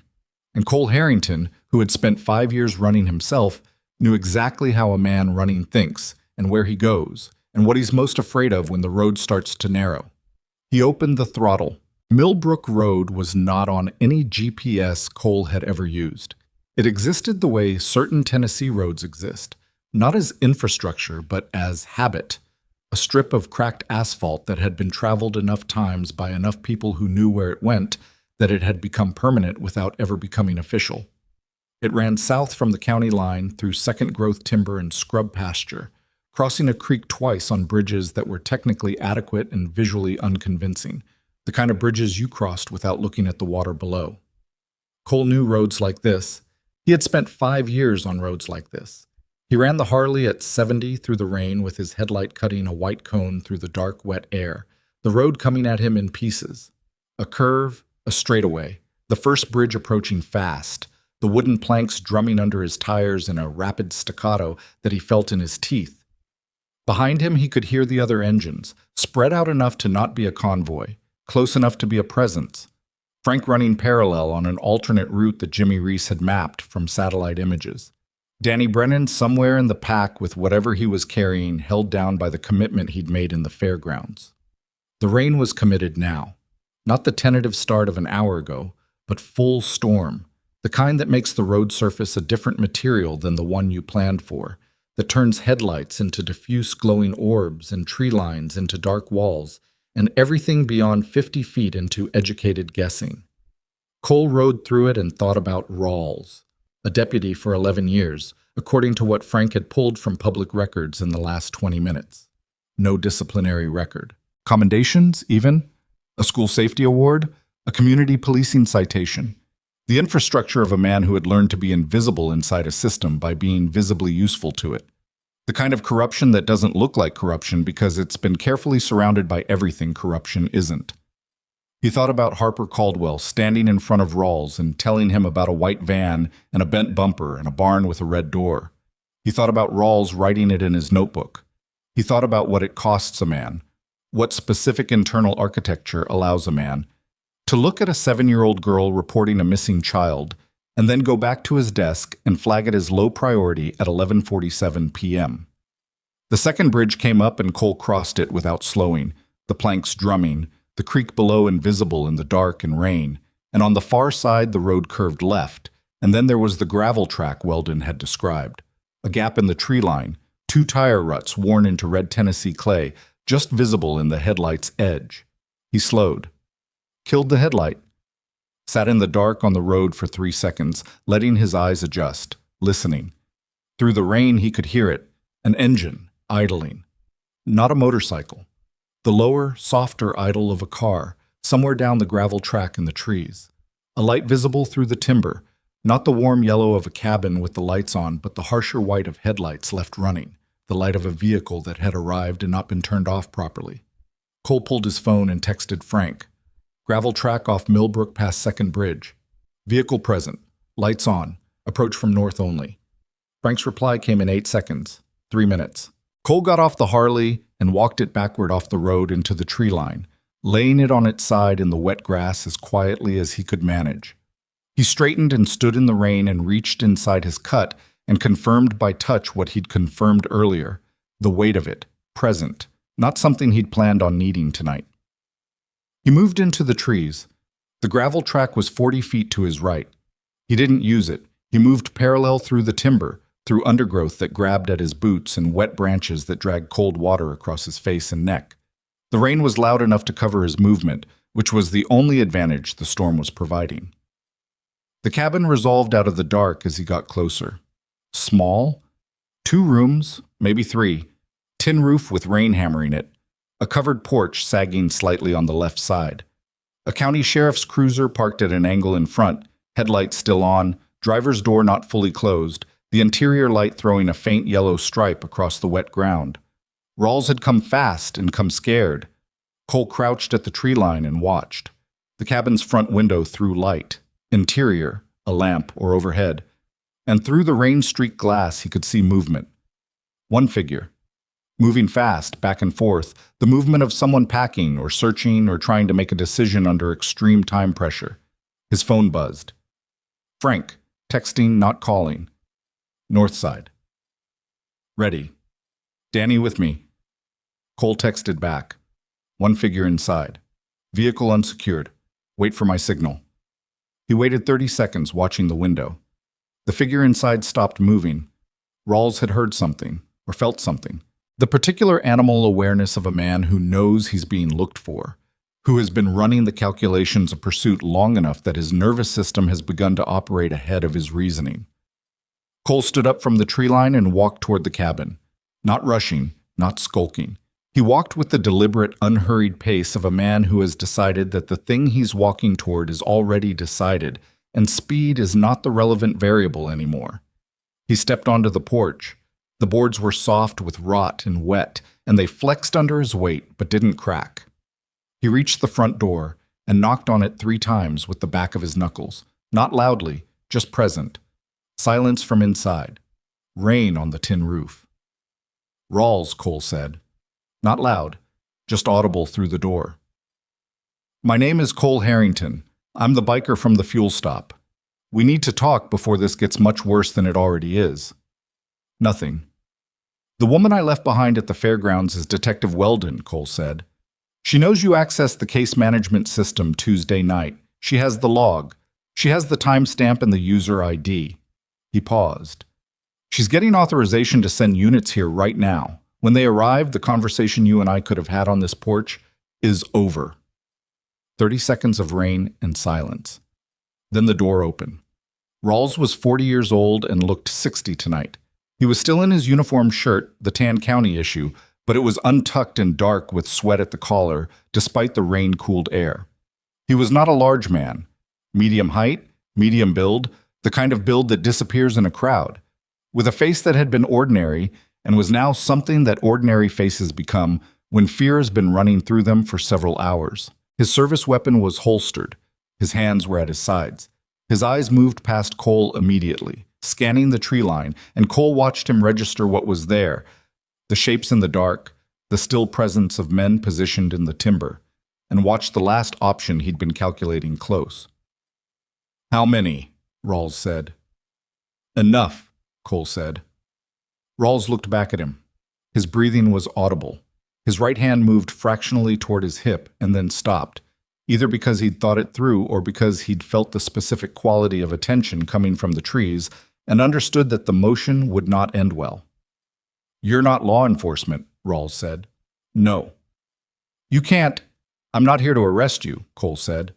I'm here to make sure you're still alive and in custody when Weldon's units arrive, which is going to happen in, he checked his watch, approximately 15 minutes. Rawls stared at him. Something worked in his face that wasn't quite processing and wasn't quite breaking down, but was somewhere between the two. Caruso is going to know I'm here. Caruso knows Dole is in custody. He already knows the operation is exposed. You don't understand what Caruso... Rawls stopped, looked at the tree line again, back at Cole. If I'm in a county cell tonight, I'm a dead man by morning. You understand that? That's not dramatic. That's the math. Cole looked at him steadily. Then tell Weldon what you know. All of it. Everything Caruso has on you and everything you have on Caruso. Tonight. Before he can move on it. I'll go to prison. Yes. That's your pitch? Tell the truth, go to prison?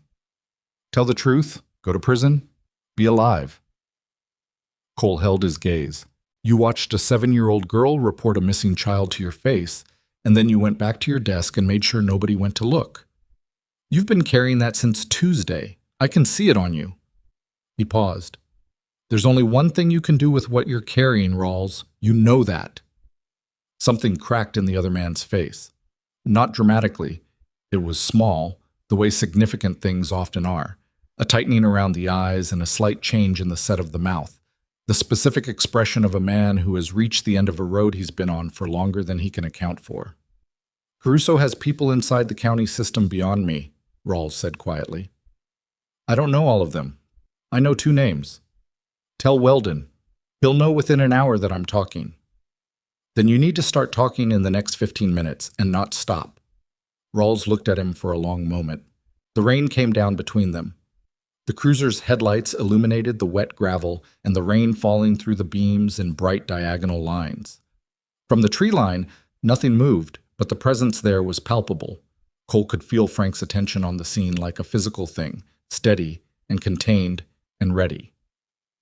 Then Cole's phone rang. He kept his eyes on Rawls and answered it. Harrington? Weldon's voice. Something wrong in it immediately. Not the controlled tension of earlier, but something higher and faster, the voice of a situation escalating beyond managed parameters. We have a problem. Talk. Caruso, he's not at the Cookaville facility. His truck fleet dispatcher reported 2 of his vehicles went off their GPS tracking 40 minutes ago. Commercial trucks, both of them, last pinged heading south on Route 9. A breath. Route 9 is the road your people are on. Cole's whole body went to a different level of alert without him deciding to make it happen. South toward what? Ridgewood Memorial is south on Route 9, Weldon said. Lily Ashford is at Ridgewood Memorial. The word hit Cole's chest like a physical impact. I'm calling hospital security, Weldon started. Call them, right now, and get units moving. Cole was already turning from Rawls, scanning the darkness. How long ago did the trucks go dark? 40 minutes. 40 minutes from the Cookaville facility south on Route 9 was close. Too close. He looked at Rawls. Is this what Caruso does? Does he go after witnesses? Rawls' face had gone gray. He goes after leverage. If the girl identifies Dole in a lineup, if she can put Dole at the farm. She's the witness, Cole said. Rawls nodded. Once, the smallest possible motion of a man confirming something he wishes weren't true. Cole was on the phone to Frank before Rawls finished the nod. Frank, hospital, now, Lily Ashford. Caruso's trucks went dark 40 minutes ago heading south. Frank's voice came back with the immediate compression of a man shifting from holding pattern to action. How many riders do we have south of the fairgrounds? Find out. Move everybody. Frank, already moving. Stay on Rawls. I can't stay on Rawls. Cole, there are enough people in those trees to keep him on that porch. I need to be on the road. He looked at Rawls one final time. The deputy was standing in his cabin doorway with the expression of a man watching the last of his options close and finding, at the end of them, something almost like relief. Don't run, Cole said. Whatever you decide, don't run. If you run from here, the only thing you outrun is the one chance you have left. He didn't wait for Rawls to respond. He was back through the trees at a run, wet branches, soft ground, rain in his face, finding the Harley by feel and memory in the dark.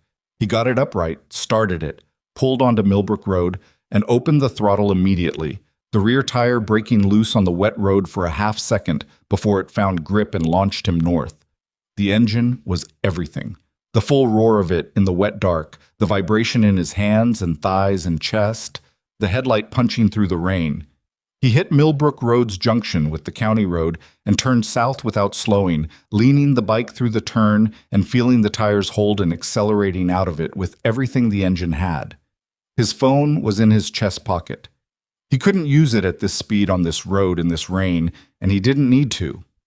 Frank was moving. The riders were moving. The question was not whether they were coming. The question was whether 40 minutes was already enough. Route 9 came up in 2 miles. He turned south. The hospital was 7 miles down. He ran the Harley at 85 through the rain, with his body flat and low and his eyes picking the road apart at the limit of the headlight's range, reading the surface, reading the curves, giving the bike what it needed, and not a fraction more, because a fraction more in this rain, on this road, was the difference between arriving and not arriving. He was 3 miles out when he saw the truck. It was pulled off the right shoulder, hazard lights blinking orange in the rain, a commercial box truck with the kind of anonymous white paneling that says nothing about who owns it or what it carries. Engine running. Pulled off clean. No signs of breakdown. Just stopped with its hazards on at a spot where the road had a clear line of sight to the hospital's service entrance half a mile ahead. A spotter position. Cole passed it at speed and didn't look directly at it, keeping his gaze on the road ahead.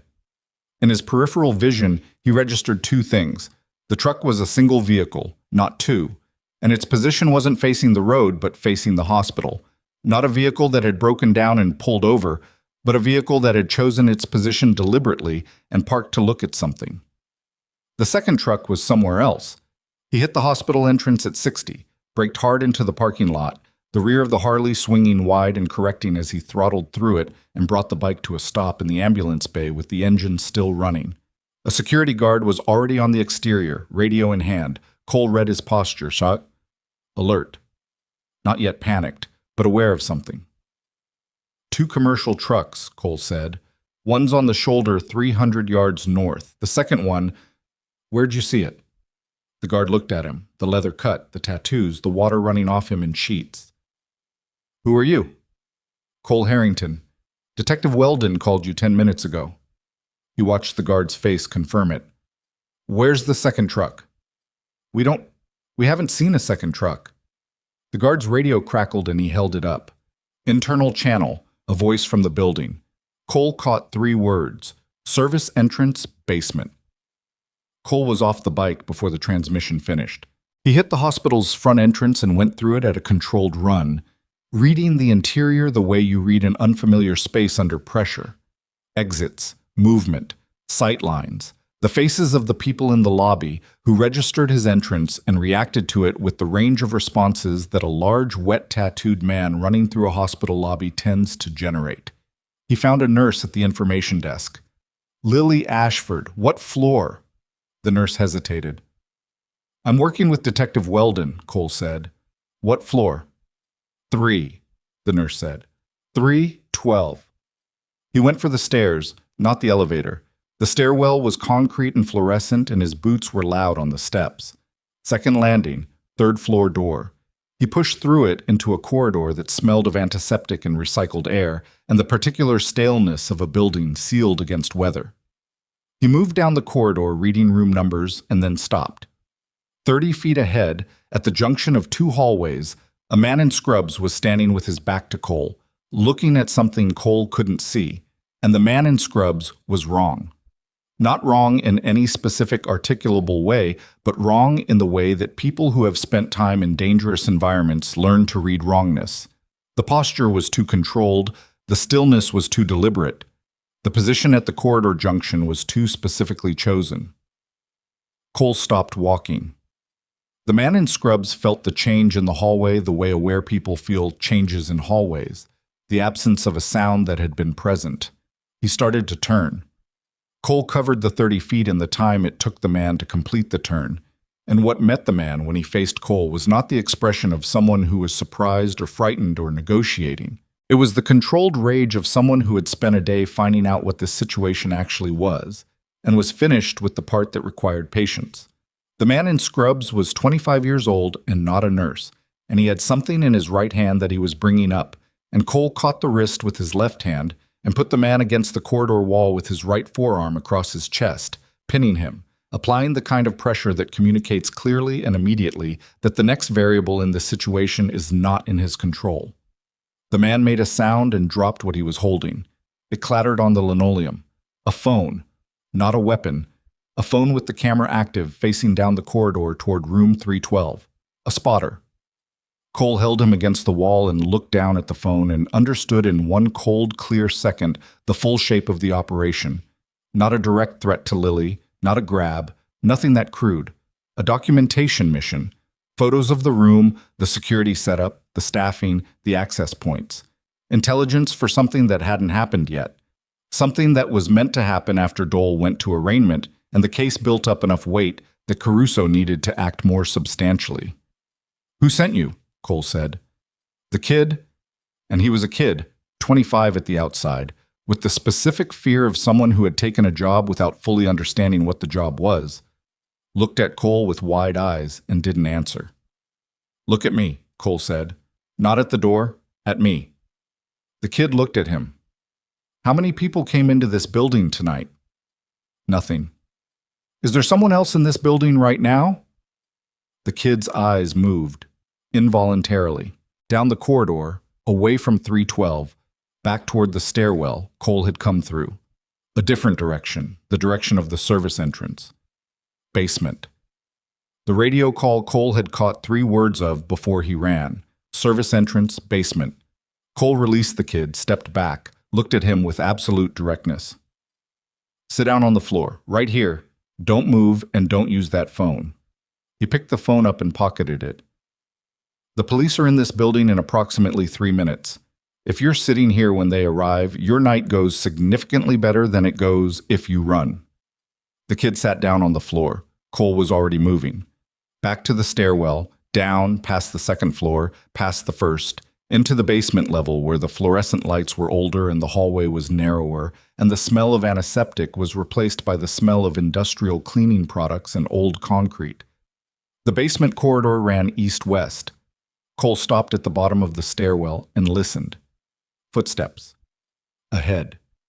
Moving away from him, eastward. The sound of someone moving quickly but not running.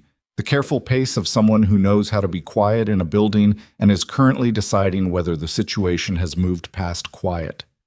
Cole went east. The corridor had supply rooms on both sides and a set of double doors at the far end that would lead to the service entrance. The footsteps had stopped. Whoever was ahead had heard him coming and made a choice. Cole kept moving. He was 15 feet from the double doors when one of the supply room doors opened and a man came out of it fast and low and hit Cole from the left side with enough force to put both of them into the opposite wall. It was not clean and it was not graceful.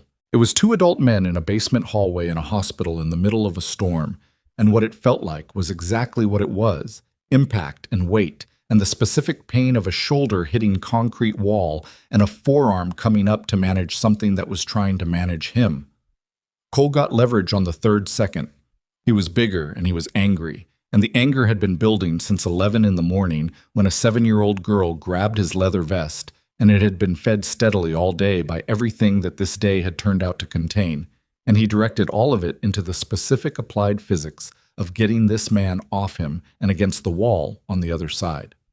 The man hit the wall, and Cole had his arm and used the moment of impact to take the position he needed and hold it. And what he held was a man in his 30s, heavy set, in dark clothing that was not scrubs, breathing hard through his nose with the professional stillness of someone who has been trained and who has now done the calculation and arrived at the outcome. "Done," the man said, flat, factual, the word of someone who has decided that the current situation is not the one they can win. Cole held the position for 3 full seconds. His shoulder was burning. His forearm had taken something on the wall that was going to matter tomorrow. His breathing was loud in the basement corridor. He looked at the man. The man looked back. "Caruso send you," Cole said. The man said nothing. "You understand what you're in the middle of." Not a question. "You understand that there is a detective with authorization moving units to this location right now, and that whatever you came in here to do, the window for it is closed." Still nothing. Cole released the pressure incrementally, enough to communicate that the immediate physics were over, not enough to suggest that the situation was. "I'm going to step back," he said, "and you're going to stand against that wall and wait for the police. And whatever Caruso is paying you, you're going to start doing the math on whether it's worth what comes next." He stepped back. The man stayed against the wall. His eyes moved once to the double doors at the end of the corridor, and then back to Cole. And in that movement was the calculation and its result. And the result was stillness. Cole took out his phone and called Weldon. She picked up in one ring. "Where are you?" "Hospital basement. Caruso had 2 people inside. Saw one spotter on the 3rd floor corridor outside Ashford's room, one in the basement near the service entrance. Both contained." He paused. "I need units here in the next 2 minutes, Weldon." "Units are 90 seconds out," she said. "Cole." She stopped. Something in her voice had shifted. The operational control was still there, but something underneath it had changed. Rawls came in. Cole went still. "He drove himself to the substation 45 minutes ago. He's been talking since he arrived." Her voice was careful. "He gave us Caruso's name, the connection to the Friday freight runs, the 2 other contacts inside the department. He gave us everything." A pause. "He gave us the names of 6 other individuals connected to Caruso's operation in 4 counties." Another pause, this one longer. "Cole, there are children in this, beyond Lily. Rawls says Caruso's operation has been running for 18 months and Lily was not the first." The basement corridor was very quiet. The man against the wall was watching Cole's face with the attention of someone reading the weather. Cole stood in the fluorescent basement light of Ridgewood Memorial Hospital with the phone pressed to his ear and the weight of what Weldon had just said arriving in him the way very large things arrive. Not at once, but in pieces. Each piece landing and finding its place in the structure of everything else he now knew about this day and this town and the specific depth of what had been happening inside the ordinary machinery of Ridgewood County while the machinery went through its ordinary motions. Not the first. "How many?" Cole said. "We don't have a full count yet," Weldon said quietly. "Rawls says the operation has moving parts he wasn't fully aware of. We're going to need time and dole talking and—" She stopped. When she continued, her voice had the controlled quality of someone managing their own response to information that is too large to manage cleanly. "We're going to need more than tonight." Cole heard sirens, close now, coming off Route 9 into the hospital approach. The double doors at the end of the corridor opened and 2 uniformed officers came through fast, reading the scene. Cole, the man against the wall, the basement corridor, and moving to positions with the automatic efficiency of people trained for situations that look approximately like this. Cole identified himself, told them what he had, handed them the phone he'd taken from the kid on the 3rd floor, gave them the situation in 60 words, which was all it needed. Then he stepped back and let them work. He walked back to the stairwell and went up it slowly, his shoulder tracking a consistent complaint with every step. 3rd floor. The corridor outside 312. A uniformed officer was already there, talking to the night shift nurse. The kid who'd been in the scrubs was gone. Taken in, Cole assumed, when the first units arrived. He stood in the corridor outside room 312. Through the door, he could hear nothing. The room was quiet. The specific quiet of a child sleeping, or trying to, in the aftermath of 5 days, that no 10-year-old should ever accumulate. He stood there for 30 seconds without moving. He was not going in. He had no reason to go in. He was a stranger to the girl in that room, a large, tattooed man who had spent a day in motion toward her safety and had no claim on her recovery, no right to the moment of her sleeping. He stood outside the door and acknowledged that, and stood there anyway, because standing there felt like the completion of something that the day had required of him, and that he was not ready to step away from yet. His radio crackled. Frank's voice. "Cole, we've got a situation at the north entrance. One of Caruso's trucks tried to leave. Ryder cut it off." A pause. "Driver's out of the vehicle. Nobody's hurt. But you need to be here." Cole pushed off the wall and went north. The north entrance of Ridgewood Memorial was a different kind of chaos from the basement. It was outdoor chaos, wet and loud and lit by the headlights of 7 motorcycles positioned in a rough arc across the entrance road, blocking a white commercial truck that had pulled half out of the service lane and was now stopped, engine running, the driver standing outside the cab with his hands up, and the particular expression of a man who had made a series of decisions tonight and was now standing in the rain in front of 7 running Harleys, reconsidering all of them. Danny Brennan was in front, not touching the driver, not threatening him, standing 6 feet away with his arms at his sides and his feet planted in the wet asphalt, and the look on his face was not rage the way Cole had expected it to be. It was something more controlled than that, something that had found, in the specific moment of the truck trying to leave, its correct and final form. Cole came up beside him. Danny didn't look at him. He kept his eyes on the truck driver and said, in a voice that was very quiet under the rain, "He was heading out. I cut him off." "Good call," Cole said. Danny looked at him then, something in his expression that was asking a question he wasn't saying out loud. "Rawls is talking," Cole said. "Dole is in custody. Caruso's operation is exposed. This is the last piece." Cole looked at the truck driver, then back at Danny. "You did right tonight. Everything you did tonight." Danny looked away. His jaw moved once.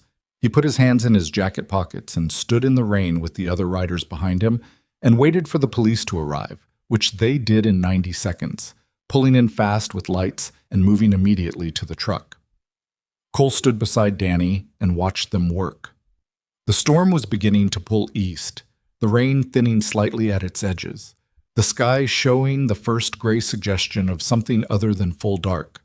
Still night, still raining, but a different quality of night than the one they'd driven into an hour ago.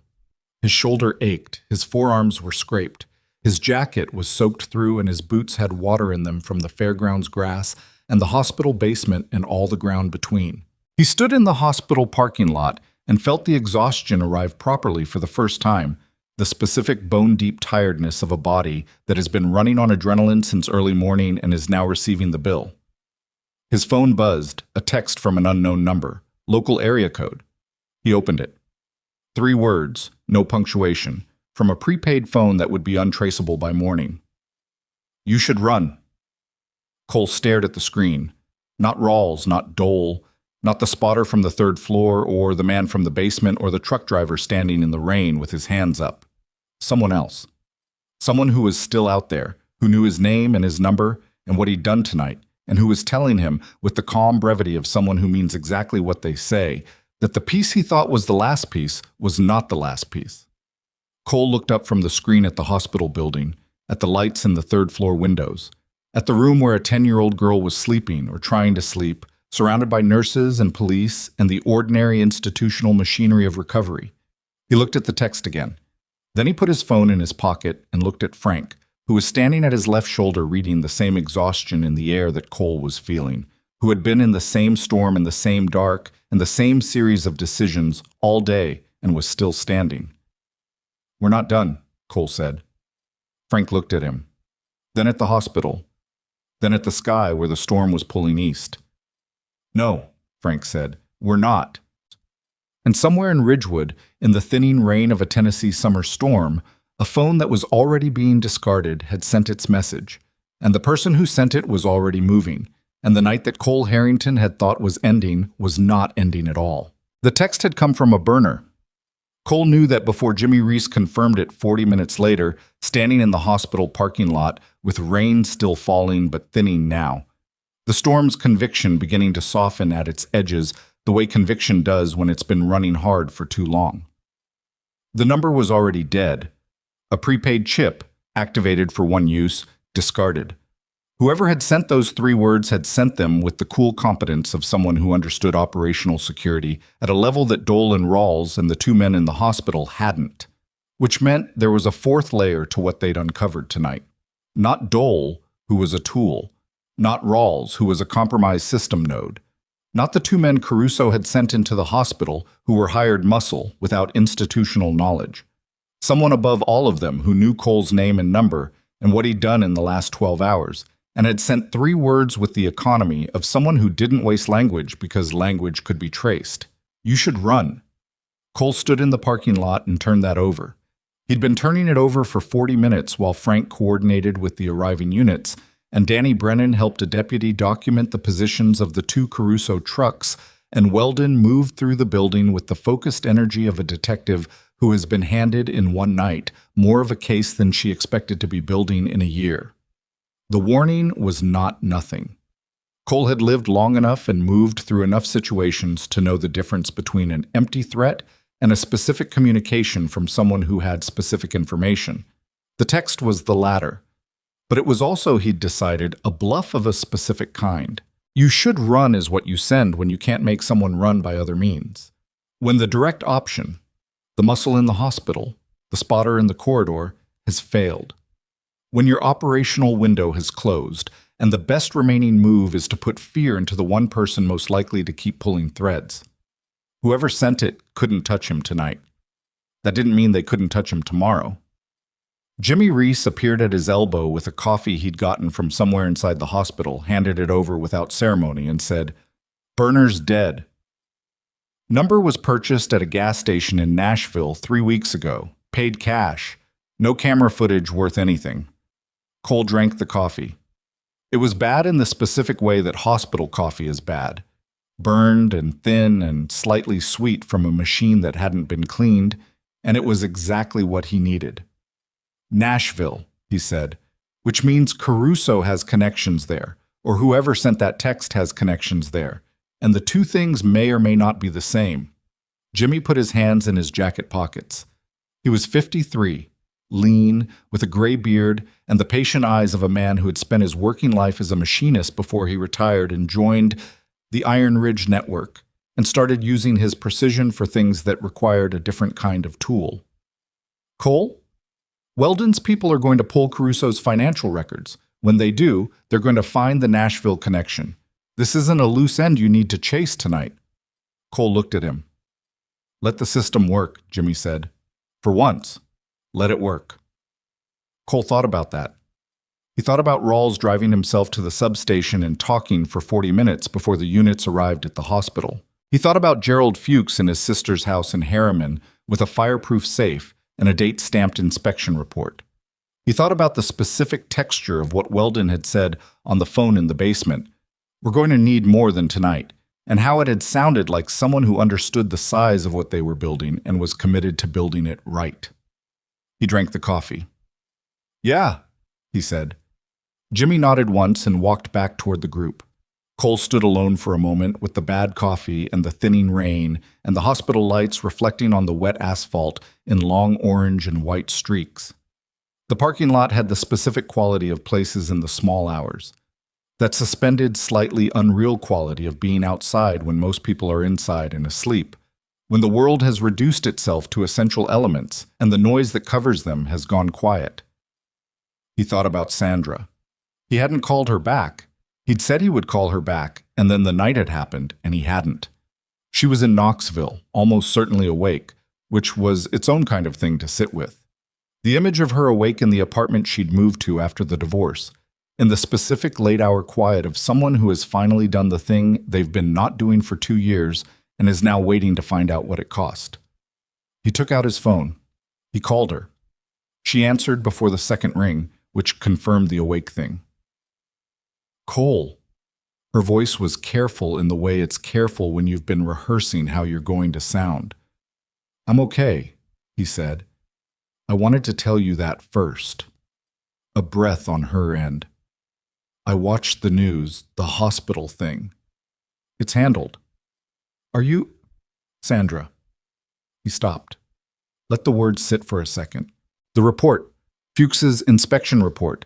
I need you to get it to a lawyer. A good one, not a local one. Someone with experience in product liability and corporate negligence. I'll give you money for the retainer." Silence on her end. Not surprise silence. The silence of someone who had been preparing for several possible versions of this conversation and was now orienting to this one. "Okay," she said, "and I need you to understand something." He paused, looking at the rain on the asphalt. "What you did, not telling me. I know why you did it." "Cole, I'm not saying it was right. It wasn't right." He kept his voice even. Not cold, even. "But I know why you did it. I know what I looked like in the year after. I know what you were trying to protect me from." He stopped. I've been driving back roads for 5 years because I thought I killed her.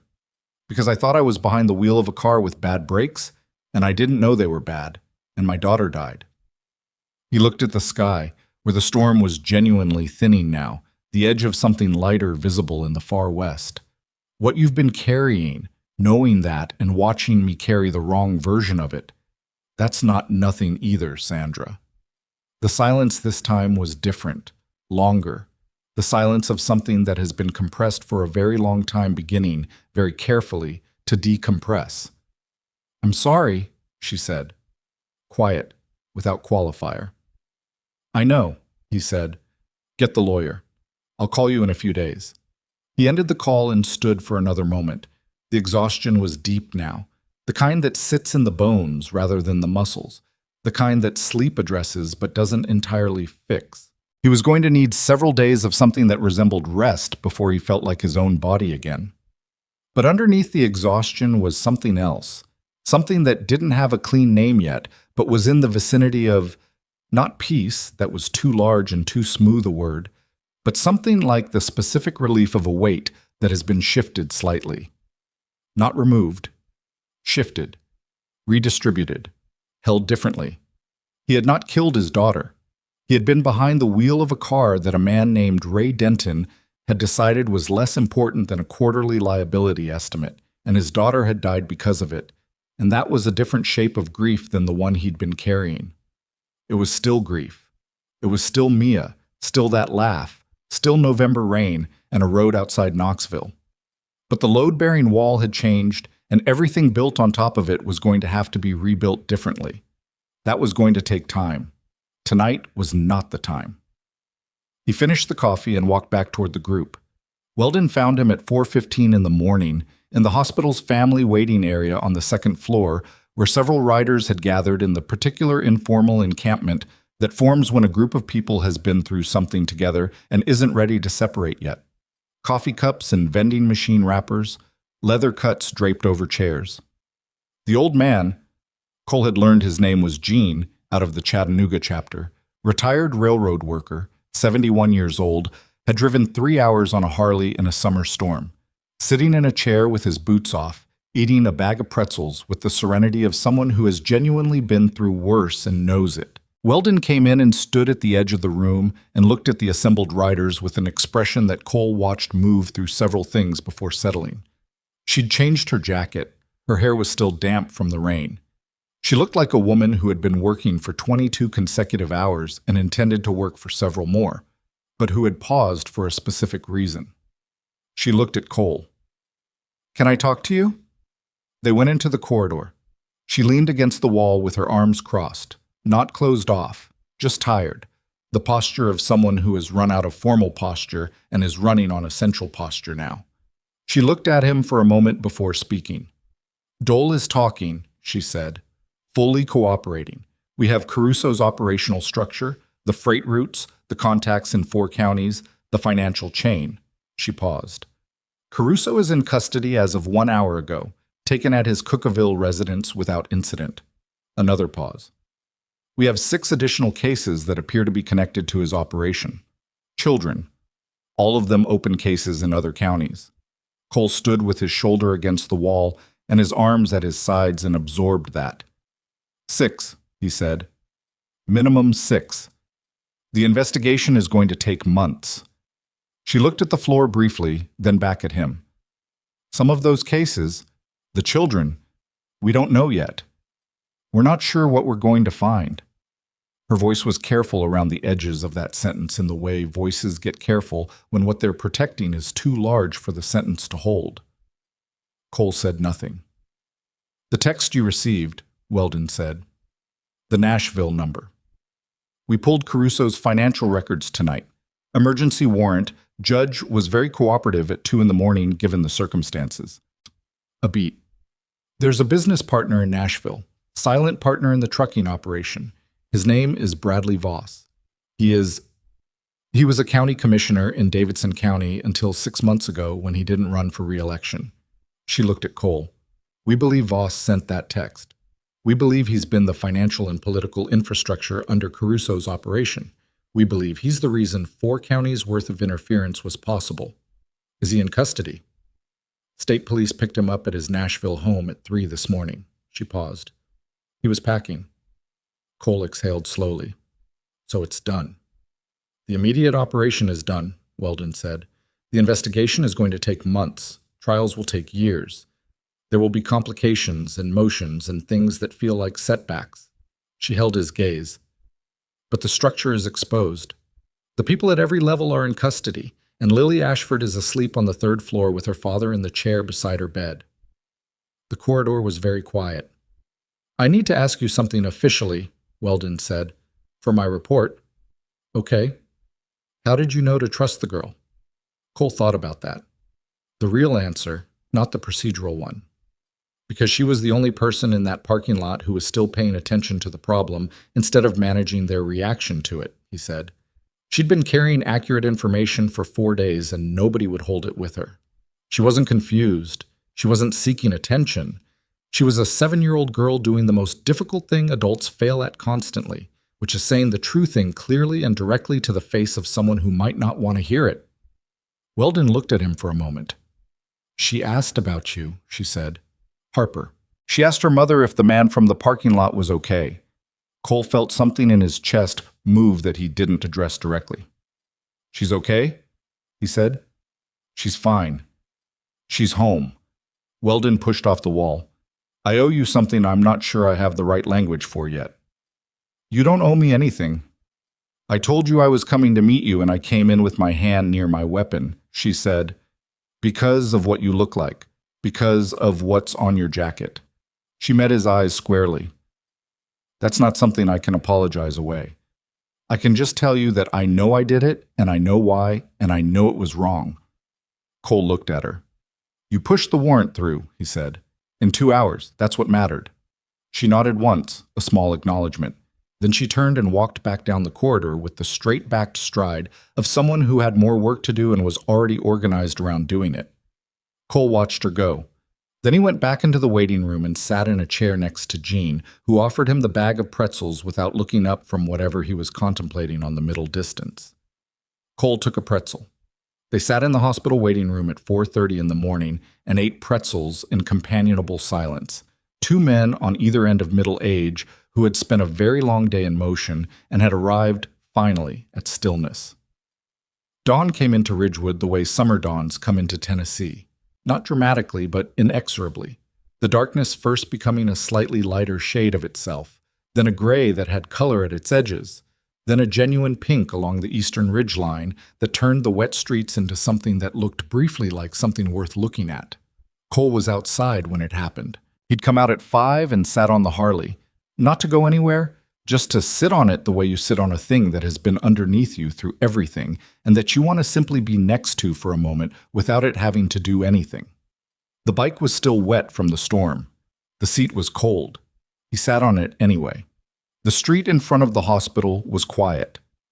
A night shift nurse walked out to her car and drove away. A delivery truck, a legitimate one, commercial, the ordinary kind, came up Route 9 and turned off toward the center of town. The traffic light at the hospital entrance went through its cycle for no one in particular, green to yellow to red and back, its small ceremony of order unremarked in the empty intersection. He heard the footsteps before he saw her, small boots on wet pavement, the particular deliberate sound of a child who has made a decision. He turned. Harper Caldwell was walking across the hospital parking lot with her braids still slightly undone on the left side and her cartoon dog shirt replaced by a different shirt, a blue one, and beside her at a close but not touching distance was a woman Cole recognized as Harper's mother, who was walking with the particular careful attention of someone who is following rather than leading, who has decided that where her daughter is going is where they're going. Cole got off the Harley and stood beside it. Harper came to within 3 feet of him and stopped. She looked up at him with those steady dark eyes that had been steady since the first time he saw them. They found her, Harper said. They found her, Cole said. She's upstairs. She's okay. Harper looked at him for a moment. Something in her face was doing the work that faces do when they're processing something significant and don't have the adult vocabulary to process it in language, and so process it in the body instead. A slight release around the eyes, a breath that came differently from the one before it, the specific exhale of a child who has been holding something very tightly for a very long time and has just been told they can put it down. I kept trying to tell people, Harper said. I know. They didn't listen. I know. She looked at him steadily. But you did. Cole crouched down to her level. The cold, wet asphalt was hard on his knees. His shoulder tracked its complaint. He didn't mind either. You did the hard part, he said. You kept saying it. Every time someone didn't listen, you found someone else. That's not easy to do. Most people stop. Harper thought about that. Why didn't you stop? Cole considered the honest answer to that question. The real one. The one that passed through Mia and through 5 years of back highways and through a parking lot in the summer heat where a small hand had grabbed his leather vest. Because you grabbed my jacket, he said, and because when I looked at you, I could see you were telling the truth. Harper looked at his jacket, at the Iron Ridge patch. Does it mean something? The patch. It means I ride with people who showed up when someone needed them. Harper looked at the hospital behind him, then back at him. Will you come back? To Ridgewood? Cole held her gaze. I don't know, he said honestly, but I'll remember this. Harper reached out and patted the Iron Ridge patch once with her small hand, the way you touch something you want to remember the feeling of, and then she stepped back next to her mother. Harper's mother was watching Cole with an expression that had moved over the course of the last 24 hours through suspicion and reluctant cooperation, and now to something that was quieter and more complicated and more real than either.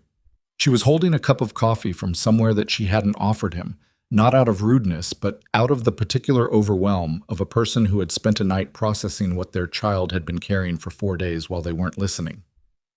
I ignored her, the woman said. Her voice was low. Not to Cole specifically, more to the air, to the morning, to the factual record of the last week. She told me Tuesday night, and I told her she was probably confused. The kids see things that aren't there. She looked at Cole with eyes that had the redness of someone who had been crying not recently, but extensively. She wasn't confused. No, Cole said. I should have. Yeah, Cole said. Not unkindly, just directly. But you're here at 5 a.m. because she needed to know Lily was okay. That's you listening. He paused. Start from here. The woman looked at him. Her mouth moved briefly in something that wasn't quite a smile but was the shape of one. The shape of someone whose face has been through too much in the last 12 hours to produce the full version of anything. She put her hand on Harper's shoulder, and they walked into the hospital together. Cole stood beside the Harley and watched them go. The dawn light was properly pink now, the ridge line to the east going amber at its peak where the sun was cresting, and the wet streets of Ridgewood were doing the thing wet streets do in good morning light, holding the color, giving it back, making the ordinary look briefly luminous in a way it won't look at noon. Behind him he heard the waiting room door open and the sound of boots, multiple pairs, the particular rhythm of Iron Ridge riders who have been inside too long and are ready for air. Frank came to stand beside him.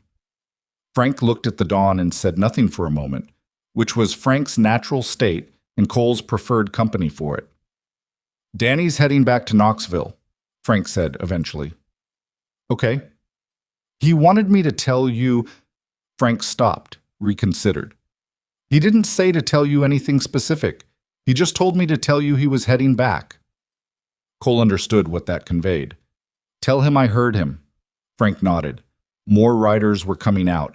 Gene with his boots back on, moving with the careful dignity of a 71-year-old man whose joints had spent a night in a hospital chair and were communicating their dissatisfaction. The two women from Nashville, one of them on her phone already, the other stretching her arms over her head in the parking lot with her face turned up to the morning light.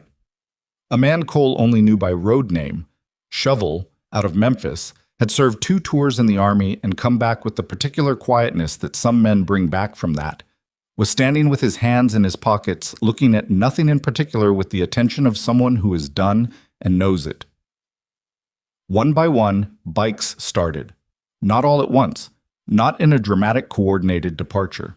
One engine at a time, the particular sound of each machine distinguishable to anyone who'd spent enough time around them.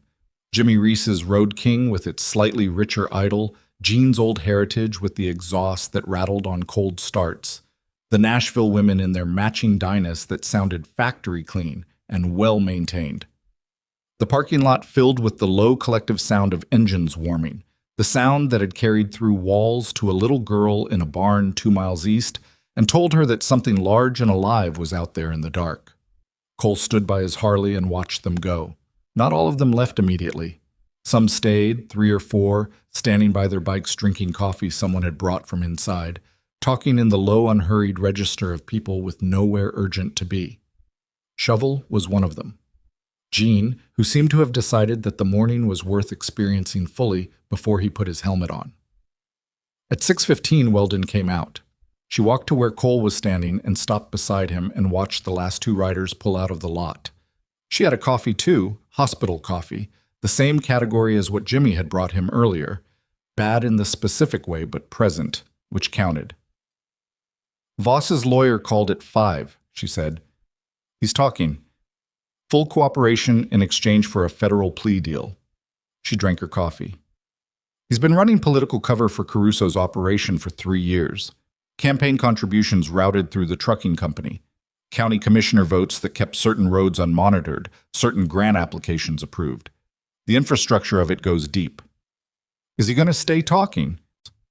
His lawyer has apparently advised him that cooperation is the only option that keeps him out of a federal penitentiary for the rest of his life. So yes, she paused. The federal angle opens this up considerably. It's not just Ridgewood County anymore. Cole looked at the dawn. The 6 other cases, he said. Weldon was quiet for a moment. 3 of the children are confirmed located and safe. They were missing persons cases that had gone cold, but the individuals were found through other means, and the connection to Caruso wasn't established until tonight. She paused. 2 of the cases we're still working those. Another pause. 1 case is a recovery. The word recovery sat in the morning air. Cole looked at the ridgeline. The amber had gone to gold now.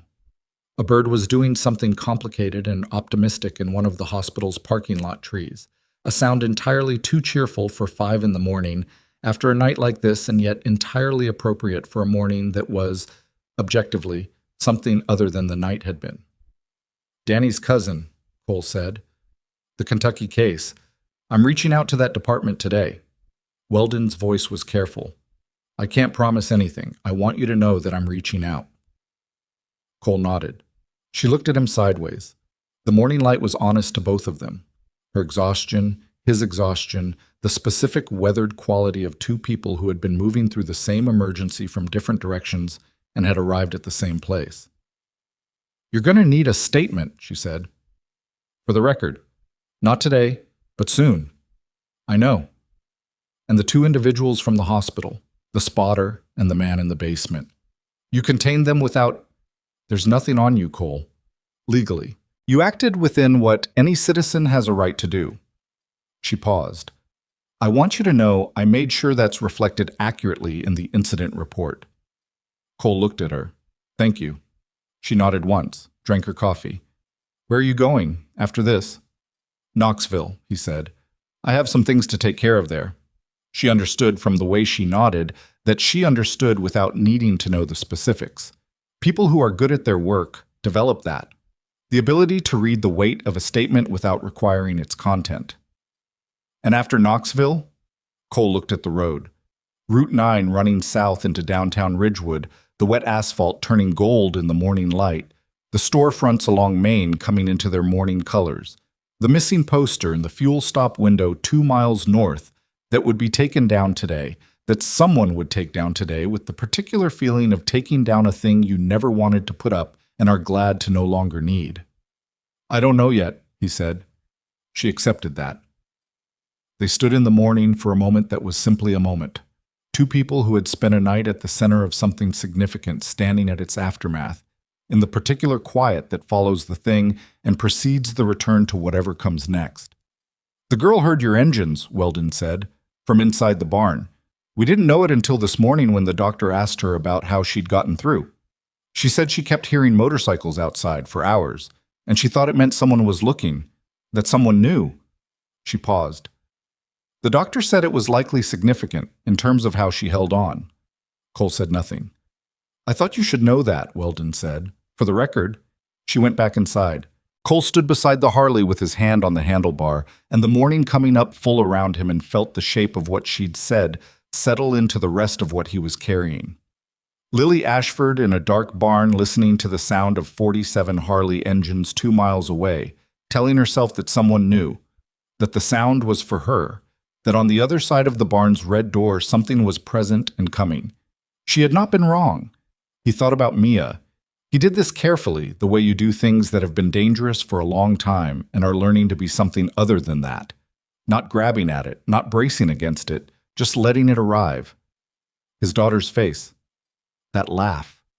The way she'd sat in the back seat on the morning of the accident and talked about something that had happened at school, something Cole couldn't now remember specifically, just the quality of her voice in the rearview mirror, and the way the November rain had looked on the windshield before the brakes failed to do what brakes are supposed to do. He let himself remember her without flinching from it for the first time in 5 years. It hurt. The way things that have been compressed into a very small space hurt when they're finally allowed to expand. But it was a different hurt from the one he'd been carrying. The one he'd been carrying was guilty hurt, the hurt of a man who killed someone through his own failure. This was the hurt of a man who lost someone through something he couldn't control, something that was done to him and to Mia by a man named Ray Denton, who had decided that a quarterly liability estimate was more important than a brake line. That distinction was not small. It was, in fact, so large that he was going to need months to fully understand the shape of it. He sat on the Harley and pulled out his phone and called Gerald Fuchs. Fuchs answered on the third ring, voice cautious, the voice of a man who'd spent a night at his sister's house with a fireproof safe beside the bed. It's Cole Harrington, Cole said. You're okay. I need you to call a lawyer today. I'm going to give you a name. He pulled up the contact Jimmy had found, a product liability attorney in Nashville with a record of taking on institutional cases, the kind of lawyer who understood the specific architecture of what a buried inspection report means when it sits in a safe for 5 years while a man drives back roads convinced he killed his daughter. Write this down. Fuchs wrote it down. She would have been 14 this August, Cole said. He hadn't planned to say it. It came out the way things come out when you've been keeping them inside at pressure for long enough. Mia, my daughter. Fuchs was quiet on the line, the quiet of a man receiving something he knows the weight of. I know, Fuchs said. I know how old she would be. He paused. I've thought about it every day. I believe you, Cole said. Call the lawyer. He ended the call and sat with the phone in his hand, and the morning fully arrived around him now. The gold light on the wet street, the birds still at it in the parking lot tree, the smell of something someone was cooking somewhere that was drifting on the morning air. Eggs, maybe, or toast. The ordinary smell of an ordinary morning beginning in a town that had spent 5 days in a different kind of morning and was now returning to the regular version. Jean came and stood beside him with his helmet under his arm. Heading south? Jean said. East first, Cole said, then north. Jean nodded. He looked at the morning with the frank appreciation of a 71-year-old man who has learned that mornings are not guaranteed and should be given their due. Good night's work, he said. It was, Cole thought, one of the more accurate assessments of the last 12 hours. Safe ride, Jean, he said. Always. Jean put his helmet on, swung onto his Heritage, started it, the rattle on the cold start, right on schedule, and pulled out of the parking lot with the unhurried pace of a man who knew how to take a road. Cole watched him go. Shovel came next, with a nod. Then the last of the Nashville riders. Then the remaining few, one by one, until the hospital parking lot held only Cole's Harley and the morning light, and the sound of engines receding in various directions, growing quieter, becoming indistinguishable from the ordinary background sound of a Tennessee town waking up. He sat for another 5 minutes. At 6:48, he started the Harley. The engine caught clean, the way it always did when it was properly warm, the sound of it full and low and deeply familiar, The specific sound that had been the only constant in 5 years of inconstancy. The sound that was his regardless of what road he was on or what he was out running. He sat in the parking lot with the engine running and looked at the hospital building. Third floor, room 312. He couldn't see it from where he sat. The angle was wrong, and the building's face was blank from this side. But he knew it was there, the way you know things are there when you've oriented yourself toward them long enough that the knowledge becomes physical. Lily Ashford, sleeping. Her father in the chair. Two things that were supposed to be impossible as of this time yesterday, both of them now simply true. He put the Harley in gear. He didn't take Route 9 north. He took the back road east, the one that went out past the county line and up through the hill country where the road curved through second-growth timber and the morning light came through the trees in long, angular lines that fell across the asphalt in patterns that changed as you rode through them. He took it because he knew this kind of road, and because this morning, unlike most mornings of the last 5 years, he was not taking it to outrun anything. He was taking it because it was there, and the morning was good, and the engine was clean, and somewhere behind him a little girl was sleeping, and somewhere ahead of him a man named Ray Denton was going to have a very different year than he'd planned. The road climbed into the hills, and the morning light climbed with it, and the Harley's engine was the only sound in the hill country at 6:51 on a Thursday morning in July. A sound that carried through the trees and probably woke a bird or two and reached no one in particular but was present and full and alive in the way that things are when they're doing exactly what they were built to do. Cole rode east. He still carried his scars. He still carried Mia, would carry her always. That was not a thing that resolution touches or should touch. He was still a damaged man with a weathered face, and 5 years of bad coffee and back roads written into the set of his shoulders, and the specific deadness that only begins to lift when you've been given something worth being alive for. But the road felt different underneath him this morning, not lighter. He would not claim lighter, but different, like a load that has been redistributed, shifted to the shoulder that can handle it better, carried in a way that allows the other hand to be free. Harper Caldwell had grabbed his vest. He had listened. And because one broken man had been standing in a Tennessee parking lot at 6:45 in the morning instead of driving through it, a 7-year-old girl's voice had reached the ears it needed to reach. And 47 engines had come to life in a summer storm, and somewhere in the dark of a barn with a red door, a little girl had heard them and told herself that someone was coming. Someone was coming. The road curved south and then east again, and the sun came fully over the ridge and hit the asphalt and the chrome and the wet green of the hill country trees, and Cole Harrington rode into it with his eyes open and his hands steady on the bars, carrying everything he'd always carried, and one thing new, the specific, unearned, and therefore irreducible weight of having been the right person in the right place at the right moment, which is the only kind of grace that a man like Cole Harrington was ever going to be able to accept. The engine ran. The road went on. Behind him, Ridgewood woke into its first ordinary morning in 5 days. And in a room on the 3rd floor of its hospital, a 10-year-old girl opened her eyes and found her father's hand and held it. And outside the window, the Tennessee hills were gold in the morning light. And somewhere in the distance, very faint and growing fainter, she could hear the sound of a motorcycle engine carrying its rider east toward whatever came next. She listened until it was gone. Then she looked at her father and said his name, and he woke up, and the day began.